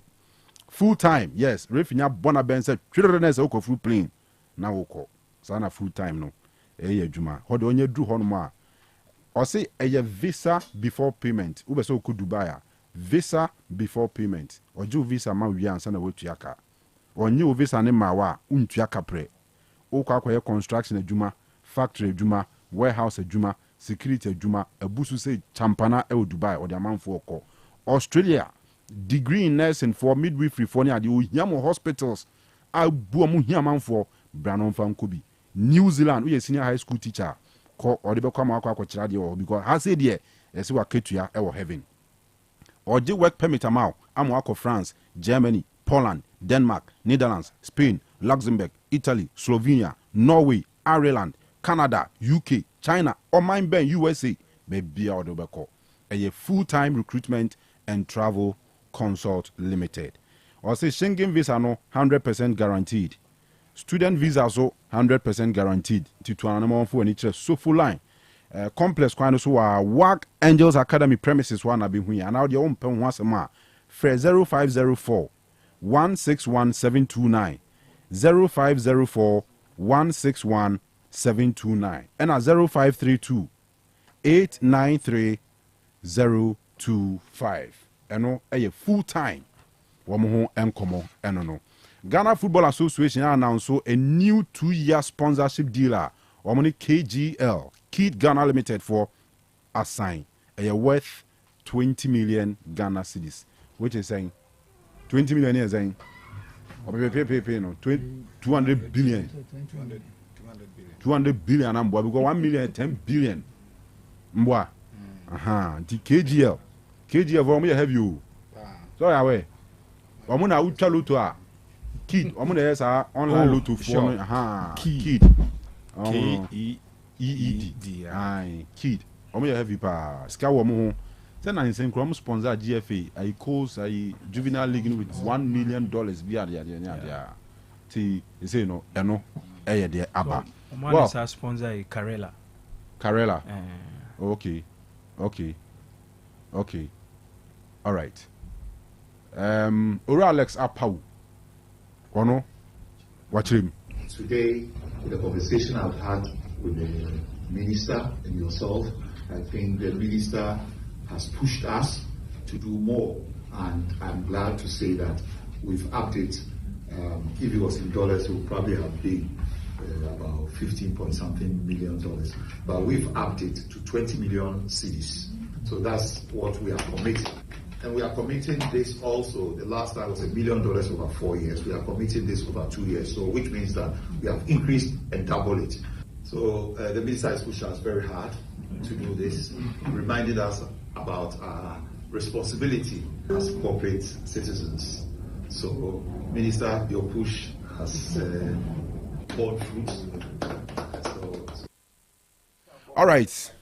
Ya no akodi dwa wa bapa mo. E ho na odura benya ne papa ne border from actor. E ho duru ho no mo a bibia pese to be adwade bia wunya maka chem se Kumasi ne city center na e choked. Bibia obi akokidete. Bibia obi akwa edum ni ade. But sani ma no se bi wo be bebre abenya bia to. Ko abapa mo e otafo 3 ma sakasaka park animu a de ope bia no obenya bia to. Ubese o siesie udem nya home appliances. Ubese o siesie o kitchen. Ubese wa body na o siesie perfumes ahodo ne nyama ahodo a ko abapa mo. Se wo tonuane emo ne nyama te se provisions so na wo hia toiletries bibia abapa mo e obi wo ho. Kona kodidwa wo ho. Abapa mo e ho dwadie so convenient. O say obetimi mpo afro mo kade ohia omo a beyiyi no mo de abrɛw okɔtɔ ade wo na osika nso a to ase bi ɔkɔ TV bi wɔkɔ hu fridge bi computer bi mobile phone bi osika nso to ase ne tua de aka ne nkakra ne bo no the same thing ɛno mo be ma wo ɛno yɛ abapa mo e ho dwadie so convenient Tafo 3 miles sakasaka park n'anim ho ana wo de frɛ 0593 386 133 0593 386 133 and at 0593 391 848. So we hear live band so a Hepa Plus live band wo ho. Omde be mawo. Abe grow kama. So for munti ni ye, we program bi na we hear live band mo be grow correct amawa eno ano no. We ye wo pese busu enim te live band papa ya bapa. Sorry Hepa Plus live band. Ti wo kwa bapa mo ho a obenya wo mo ofre wo so a obenya wo mo. All right. Yenyo re kunsia so wo ha. Yes. Revenue Kanu obeni boko de boko isi aye na ache pa ache oh men kasa sempa so kasa na mama nkai oh kasa the other time I'm ready quotes be say yeah motivational speeches ya can be any that say nkwane also obi ka say wunni sika and I say obi ka say wu sika na wunni bi mpo a jitum na meje botom Jitum. Na o jitum na ho kaneba That kaneba do and you come back to. Now oh baby. Oni ni bia oni. Hey, agro you week I be Kotokoni house. 41 Division 1 clubs have been fined 1,000 each by the DC for failing to conduct pre-match interviews. And as you can face Amunza Kamodi. Yes, 41 I was taking face. 48. That's 7 now can be an Mosheho. Oh, there be Moka 41 no. 2,000. Zeno 41 will be 1,000 years. Yeah, 41 31,000. 410 million. And I want to meet the J fines when to me find will be 200 million family league now Musikano. And so still you do refuse car. But I feel yeah or more IGFs in there. Fines and a shooty papa. Hey, me name the entire yet to Homa references actually letter the Bassi in Tiaika. And our Division 1 clubs will move 10 and on your fine 500 Ghana cedis each by the DC. A man was a. But I'm so much say. Me no can say. Me can say. The GFA now. So I do 1,000 on them who's in cranky shop for pre-match conference in T. Yeah, fine wa and can 1,000 in crib shop. So what I say. Fine on be about 5,000 we. Nanki come with him. So because I deal with yes and Kenya Juma adding. Ya share home na to so say ye bomber chama coach in Kasakeke. But then so say eno kra nim emra say there yeah like enye enka emra na but they say if no e kan say e was say moye yes I was say and they say emra no there be say e bia emra nim no emra eni men kan say kra any constitution nim oh me say emra any constitution mu but emra any status mu ba ya na akohia na so yenye sebe ya league no enti mo semra mo na mo makohia agiatum so ideally no any no no baby man binding enti mundua Kanu oto bo betima baby man ye binding say ya akohia ade akoye say na ye nyina ye kire say ye pekwan be fa so league no ebe akono be more attractive ti ade ba akwa clubs ni betima ni say Mobema, the media within your locality, no, even have something to discuss about the game. Into some of your pre-match conferences, it looks more like an appeal than say a yemra. A yemra. It look more like an appeal than say yemra. Omo koko kan no. Dear Bena omo kandi see. On say be around commission mkazo okay, mama yenye. Na practice na ensi hwa.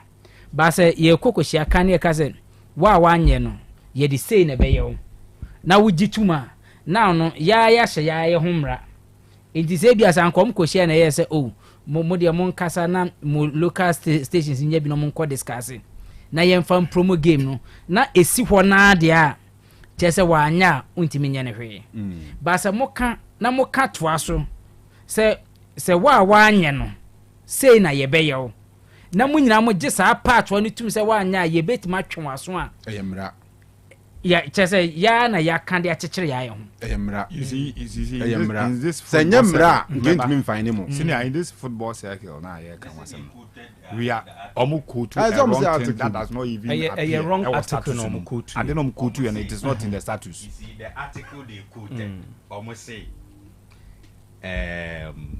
the clubs na ye no constitute improper behavior. Okay, the last time we read it here. And they've quoted an article. Muna mo say a wrong article, but you quote kind. The article they quoted no.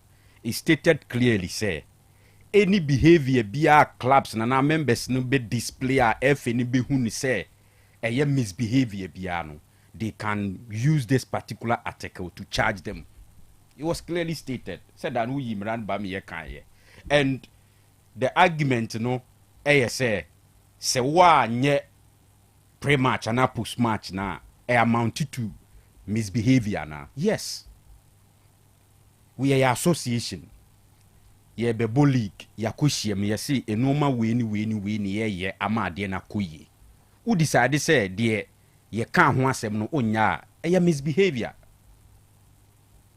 clearly a constitute misbehavior and I think that they said they can me I side with you 1,000 Ghana and this because it's too difficult for the clubs to comply with this simple idea.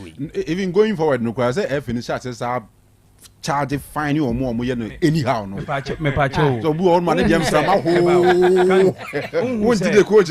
Who say ya Bobby Kwedu? I'm a court no. Kwedu na the born and a wrong a intino because of that intino. Nipano ako free. Yeah, no correct. I born anyway, all right, dear. Yes, but charge now than the boy no. So engine tum say charge na F in the mark clubs no. A wrong charge. How? Class na contest yana. Oh, because I say yeah dear no. Who said the bia class can it me be etina. Echechi ade mu say yetimi e charge ebia yese o supporters aya ade bi. Meanwhile there's no legal a year say me supporters na ye. But yeah football no there. The bia scandi ka say ye fans are but if say ye ka say ye fa that article obi fa article na omo de charge ye no enso atake the FA honor and also kebe ya asem okay the case of Maxwell Hansen ne Enimado so omo charge Enimado and the Enimado response and the lawyers edema FA no omo me fan say omo challenge the article no omo de the charge and then no kwano etimi setting free up to now a chasubo bi ama na say punishment bi ama kai Mickey Charles is so the ethics committee there which means ampa there was a case of say Mickey Charles ekutu I mean we bone no am ya punished by a punishing ni we no ade ogina so the free ni ho ne say was it the ethics committee chairman yeah also nya 10 years experience in the bar yes. But no, Rakufi Boat, no, 5 years. 5 years. And no one nullify we no. The entire yen to mean can say and say, baby a ya moody nyaye, and they say, a idea. Yes, a idea me jitum say. I mean to me, Metana and defending Kim Faisal say, be a yen to me and your common pre-match press conference. Yen to me and your name be defended. Me jitum say, there's no excuse for not say mean to me for phone. Emphasis me coach so. And I'm a player so and record no. I mean, how many minutes? Credit saying and say we and a man yentino charge an idiot. Engine tum say a wrong charge. But I mean yen a guilty conscience in tea. But the Bakobe say Busa only say 48 clubs. Now my charge 45 for 41. Initial charges by 45 teams. But me say later no. Inter-allies, the only madi omudi nyae. Charge ba Monday morning. Your ball games in Saturday, Sunday no. Charge ba Monday morning. Luckily na inter-allies game no. Na a Monday afternoon 3 p.m. Inti anopa na be 11 mi ho. Ena me hu so my den. Oma post 2. Inti obetimi make a case of. Said you make an okay. Me man respondo. Yes, Elimina Sharks respondo ye. Ya find me 1,000. Me na man, yes, me di bone man respondo no. Or no respondo or no say I finding 1,000. Inti a chance if you know I na adwi say once ya bomb charge no. Tuana obetua. Inti bi omo charge 45 no. Emu 4 na bia menim so omo ye post to ye na mistake bi na efe no ehu ana say omo timi nya bibi defend you. But after that no. Says candidate be a yeah. Well, so what I say? Just the law is the law, and I'm a boss candy. Sure. Until adding Tina and Rano Woho, not Division 1 teams, more charge, more fine or more 1,000, not a money teams there, more fine or more 500. Until it tells you that there's no equity, there's no provision be any ho. Say be a mumu ya mema no ya ma no say Ghana bibiano treatment the man my different from na already from one angle the same article no dey charge ye nyina Kanu say eba say no and say base we boom rebi so in the wisdom of the law they are not prescribe some kind of punishment no once ya gazette no ya na eka ho tina even in criminal prosecution ya na minimum and maximum sentence enti esenka ya word na wa anya ya juice yo one akutu sika no ma achali o ade ni ho o ma force amana be wo ho and because muyimu one way nyi ntinu ma da me ka say we ni na because professionals ne nurse one grow nim on say ye be ka make charge no say ye kai pa case ni travel chair you or kwan blue boy mu di na chi no na kurom no na pie kosa na ebubo no but onya lawyer ba ku bi di na chi lawyer ni wura dem one no say na say the ote ho no kra no unqualified to be there. That alone. It we are can ya kobe sa ke bia Ken Pfizer wo lawyer ba ku bi kra batom ho a aka we ni ba okay mama charge ye tiase there ben punishment ne bata sa most stated behavior we ho eno na alone no kra bebe it my pia and semni nyina gu but most of the time ye ni professionals no game ni enti ediwa now we don't say go chiti say there say obi respond ye mfi no me man respond because they all respond here kran e dey be no tro at time the quality of the response ne kran so kasa they be out there ye respond here na say wa no afa pen wa tro bi na ye be bot for zina ai mo lawyer no kwam kwesi na ana mu na wiwi oh there be say we say lawyer dey gina case bia na kwam case bia na la di tremanzo bi na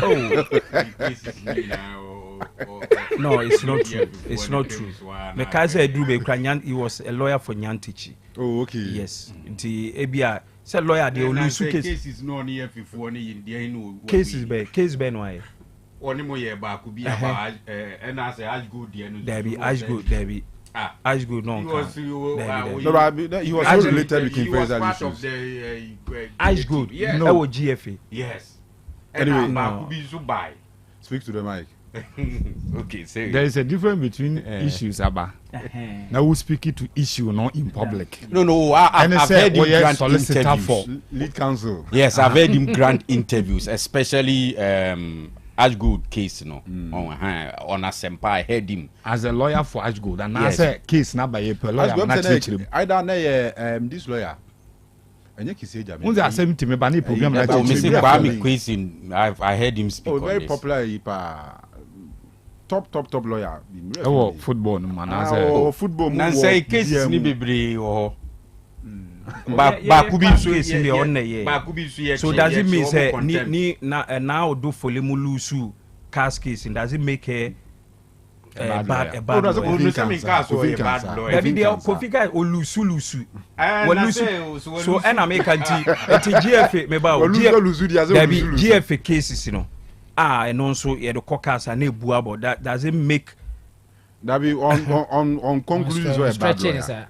But so also olusu so also olusu ya dey na mpa olusu oh so olusu e be a case so a and then just pa akwa ketu bi te ho no meeting no ba komo pa no say oh nyansa sam de waka bi na ho ana de ade no be kwa kwese no kom no wo na de konangasa no we a pray that obet ma che no wayo.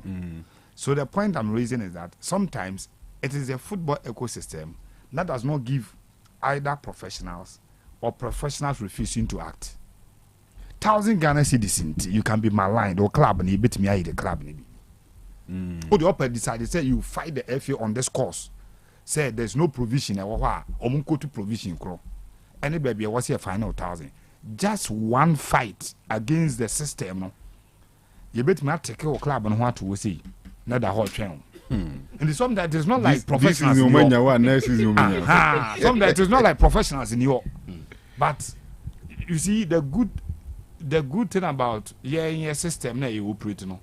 In the light of the law and your papa ne say Oraku very vocal where a learned guy and of feel say Abibia on told be you fight it. But Oraku is talking for a club owned by Kofi Labi.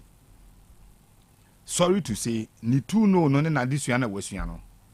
Fighting the system, Kofi Labi will suffer. At the end of the day, Ebiano Uru Kwefri ho, no Ako Kanu FC. Sometimes it is not like professionals in York, but you need to apply a little bit of, sorry to say, wisdom to even the machinations near the 1,000. Let it go, fight it, and sometimes there is that kind of fear. And they say, "Bibi, I said the Bibi show me, shawama." But in this case, they are as a group 40 or the 41. 41 Division 1 league clubs there.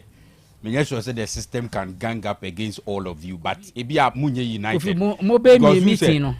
Mo wie ya obi send the voice. Entina make us Ebia no Munye United because you see in this case they've quoted Article 34(6)(d).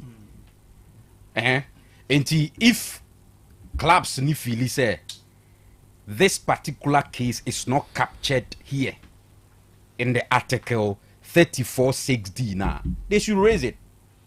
So some more regulations. We can open you move one clubs near wine. The 41 clubs now. Why you so be raising? Out of 41, who only about 38 I could your money. One I will raise the other radio so I'll teach him. There be no on radio so I'll teach him. So dear why you case? See amount time to file a defense. It is not as if and your clubs need to cry. Omunti omo fine. But ye once a mama besine RTU omo 100,000 ometua. I mean kwa nim. They are playing the besine RTU 100,000. Almost are qualified by them za. Enti on say until so muntua ya. E was say amam for we cry no se bia nka administrative. But enya administrative omo was azu ho no. Some of them can protest. Similar thing the American stars. Kofi protest what? Says the come question na man. Who are the ones on TI? Who are the ones on TI? Me dey say me da bi o no me ba ho wasam na te say man so northern city. Anybody Egbert. He yam fan say oye northern city. You feel say ABR to into any sika no. It is on to out to qualify. Also, what is your proof that I'll do into a scam? Maybe my checks at the GFA who say payment in coin. The only way we bet me say, on one say, oh, been to a car. Hardly can what would not want to because as I were 2 and a year issue receipt a man. On 2 year issue receipt be a man. And I won't mean soon your data be a Obi awe trying to find bia. No, but the members can write. Any of them can write to the GFA requesting for evidence of payment. Yes, evidence of payment for fine. I find there be if you know I find it awa. Who could feel abi? Also pay evidence who will scan there. Who evidence? Because on the association. There be association. No. It's accepted. Kanu. Be a member of an association. Because on TIA, very good. There be Kanu na sanete. We be you are because of Nejuma. Association no. I find Kofi Labi FC. Miss Candy FC. Semese minim say Kofi Labi into scan into omo provide evidence to me. Who associations will not to scam. It is behoves on you to prove say unim say untua. In this case the association in Kaso Ometua. Oh, by the association am na born ball. By the no cry the association no cry so ntimi nka. E na o ntimi so nka nkyerɛw e ka kin files ade. No, a card the ko way a fine. Oh, they say fine. Or engage in an actor and bring the name of the game now into this routine. But action so entisu was say member be requesting for details. It must be provided because so a tuya a hunsu so it means that games are wabo nyina no. I was say after 2 weeks so after 14 days I was say deductive points unless obi mao a strong inside and I me can say with we no cry no din to prove and I say we no the onus lies on wo alleged. Yeah, to prove. But I remember I said Tama Kimfeza for Chelsea do an start for 2 year fine after the deadline no more receipt. And my FA so went to me and Canada duplicate receipt. And they will be say it was I think it was lawyer. Yes, that time no him not fines no ajewa wakotua no physical e wo FA ho no agiri. I think after that case and 20 na date na was no we no betimi and momo FA no providing momo account and then ubetimi etua on bank statement. But first in this will be entua nipa no accountant no to no kra no ubetimi aye den aye inquiry say free no ho. But say no memfa say nipa na entua a bad din say obehu because why na wo kobusa na e wo FA ho. And I say account no ma provide accounts office they are in charge. And if payment is effected, provide the money. Is in bed with RTU. If not, they are near the Finchma. Then also be catastrophe for what? I mean, members of the association. Yeah, it's only fair say. If the rest of the members now who say, is that the practice? And it is supposed to be the practice. Supposed to be no. Supposed to be Ankamiki Charles as Mr. Ketino. Only F in there. Suppose that's why you're born. Say Mickey Charles, dear no. Clearly, me, I think, say back then the FA didn't really mean it because in the first place, how do you constitute a panel? Chairman no unqualified to be the chairman. No. Before you appoint a chairman, I was say we share in the background. Now who say or qualify for the position? Mama Penda de Kufuado. To have appointed. Mama Penda de Kufuado. Crowd Chachu Koko. What try say the president versus Chachu. Or no lawyer penino. Or no Viano. The state versus Chachu no. Or try the president. Technicalities here, I get it. But senior, who say, oh, no cry ethics committee, right? For the committee to work as expected, there must be a chairman who was serving at the bar for not less than 10 years. Why do you appoint somebody who was spending only 5 years at the bar? And you come and tell me, say, if we out. No, we not or tetanus with the cases. And I make say that error, the supposed error from the FA back there was unpardonable. And if you still wanted to pursue the matter, and once I will reconstitute the panel and pick a new chairman or what more than 10 years experience at the bar. No, you revisit the case. Try and acquire a call. Debbie. Oh, you assembly year new. Mickey Charles assembly year new. Yeah, money and you. Then a judgment now standing. No judgment in a buy no. And I make him contested. Contested the lawyer person becomes null and void. Until whatever happened no, there be a course will be no. In the records no, it was illegality. So it doesn't exist. In the first place, Nippon, you see, it's just like Ibia Maria Wala dear. Or the Miyako court. And a judge, a sentence maybe 5 days. And a while, Mimi lawyers. Ako contest say lawyer no court na case no unqualified to be be a high court judge, unqualified to be a high court judge. Are you saying that because no one qualified now or no into my family the case can be revisited? That is when there are no timelines with the criminality no. But in football there no time at home. But time at home. You bet Marco Chibe no. Not time na say nka dey say no, but wait the ethics matters there. Ethics assembly time be na home. Ethics matters no time na home. Okay.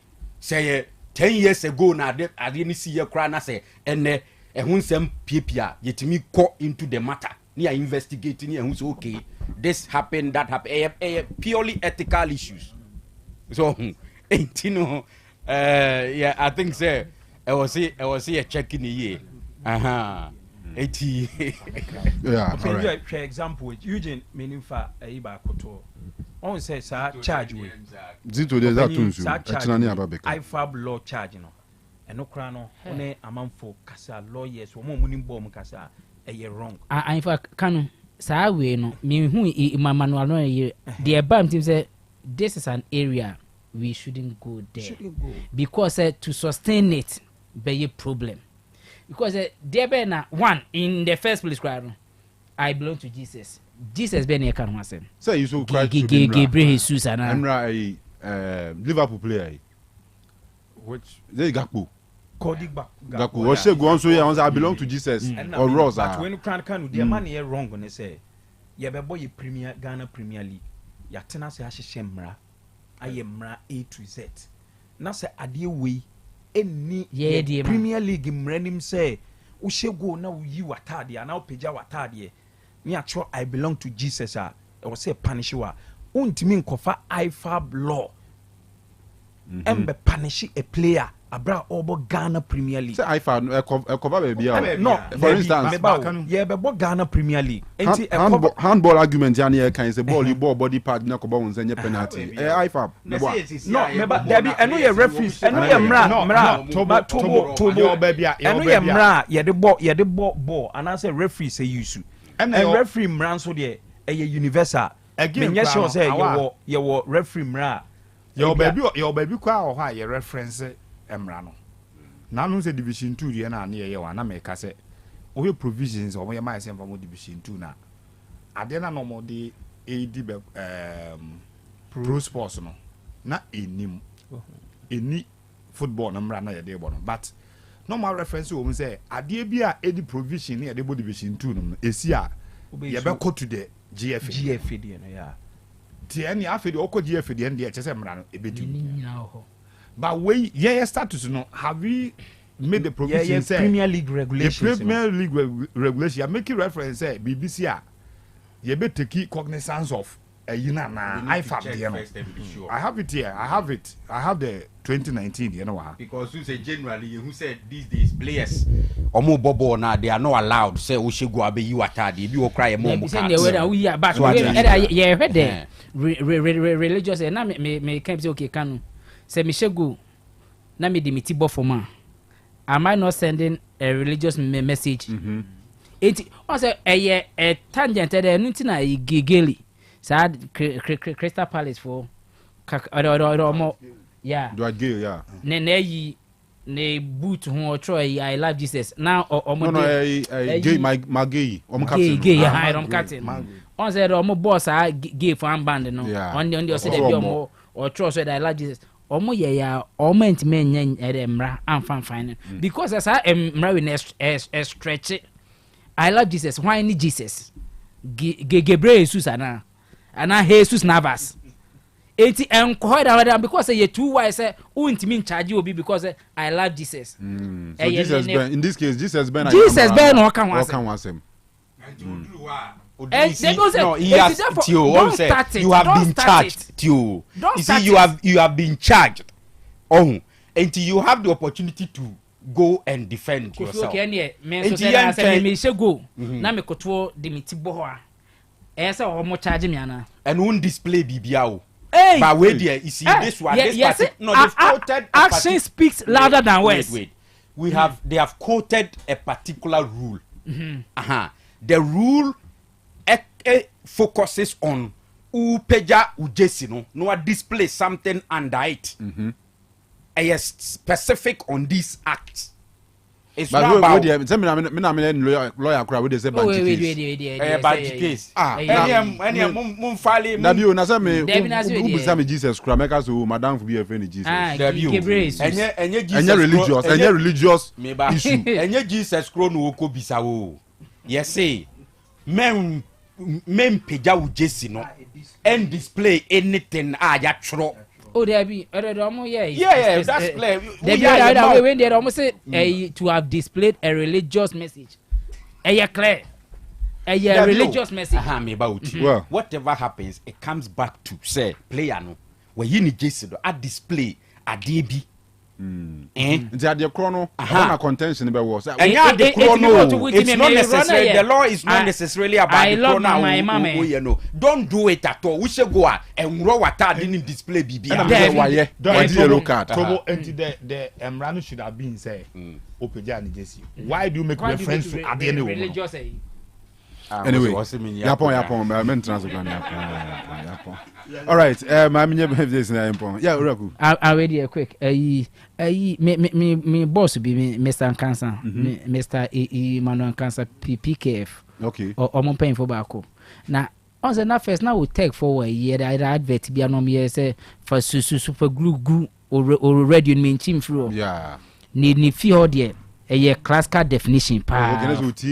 Tie pa ma o era me kona ne wife no Loretta me sure by no muti our born no abo yi scandi no abo awetimi body an me be na woni mo ma na say there be me sure mo da tese we tie o matia familiarize o mo ho with nipa wa nyina sikapa kanu awa o mo ya ntie de nyime ma me ncha me Mr. Cancer any Loretta o CCTI okay Technical Institute. Bookroom.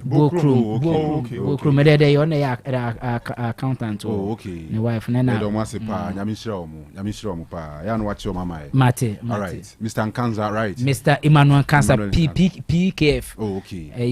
Your data penny pa me boss no. I see. I see. And that's where the birthday of senior colleague, Dr. Franco Uso. Dr. Franco Naro. Yeah. And you may not celebrate swag Ashanti region. Yeah. Say on secretary and as do a deputy as do a deputy secretary. Ayo tina jijis kanu. As do tina treasure. As do na different. Kana as do national. Say as do kana national. As do. Look, school member. National school member. And as do no I was sembi kakra.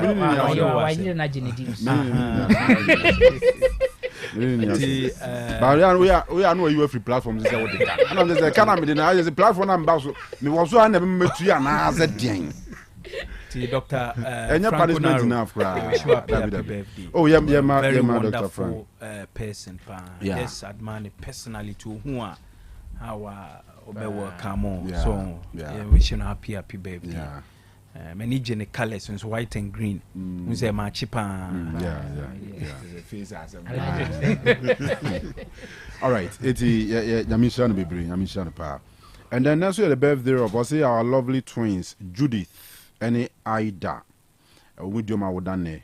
Tia show me a happy birthday, very special one from WO 11 But Judith Sujani WO2. Oh okay.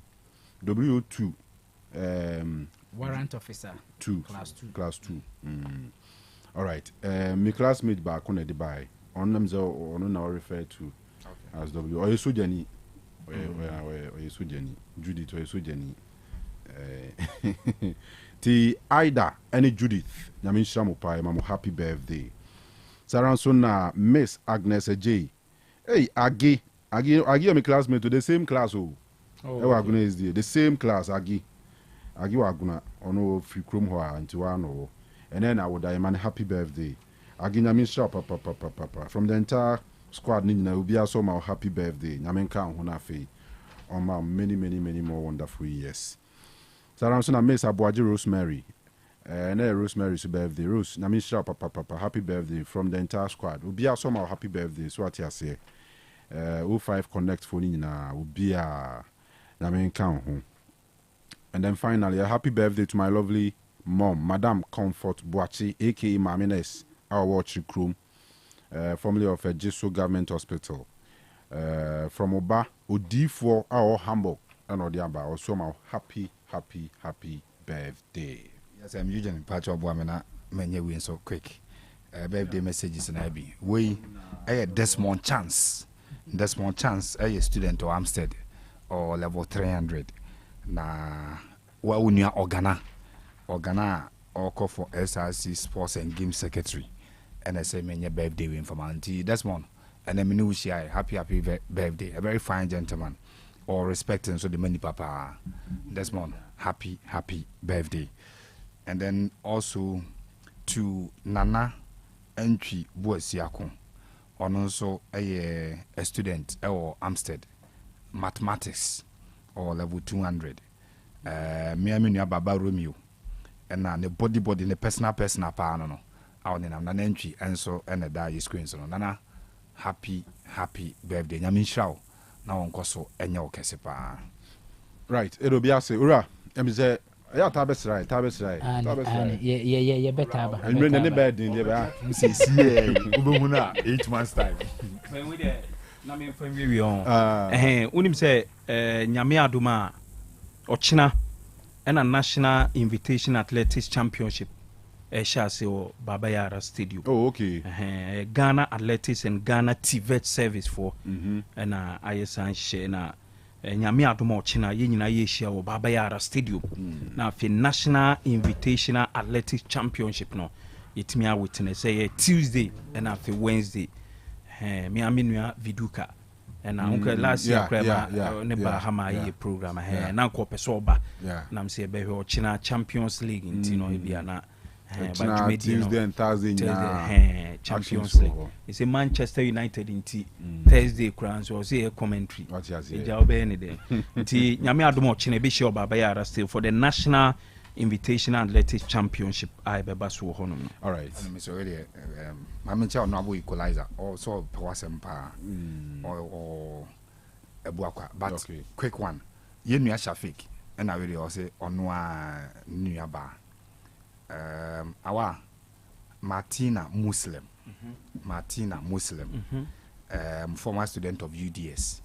Na any year, you know, I'm say Omo vote no as secretary or NASPA National Service. Oh, okay. Na Yenya Shafik NASPA hemfa national na say regional wa metro. Ezo onde wa zero atra dikoto wa chibra ni dikoto dokunu bra ni ade zero wa yini ho afiri no ono ni nua pa na say mbacho sa na ochirim kire me asemo no me kan ko ne family ni mu pa nti mebuse ma.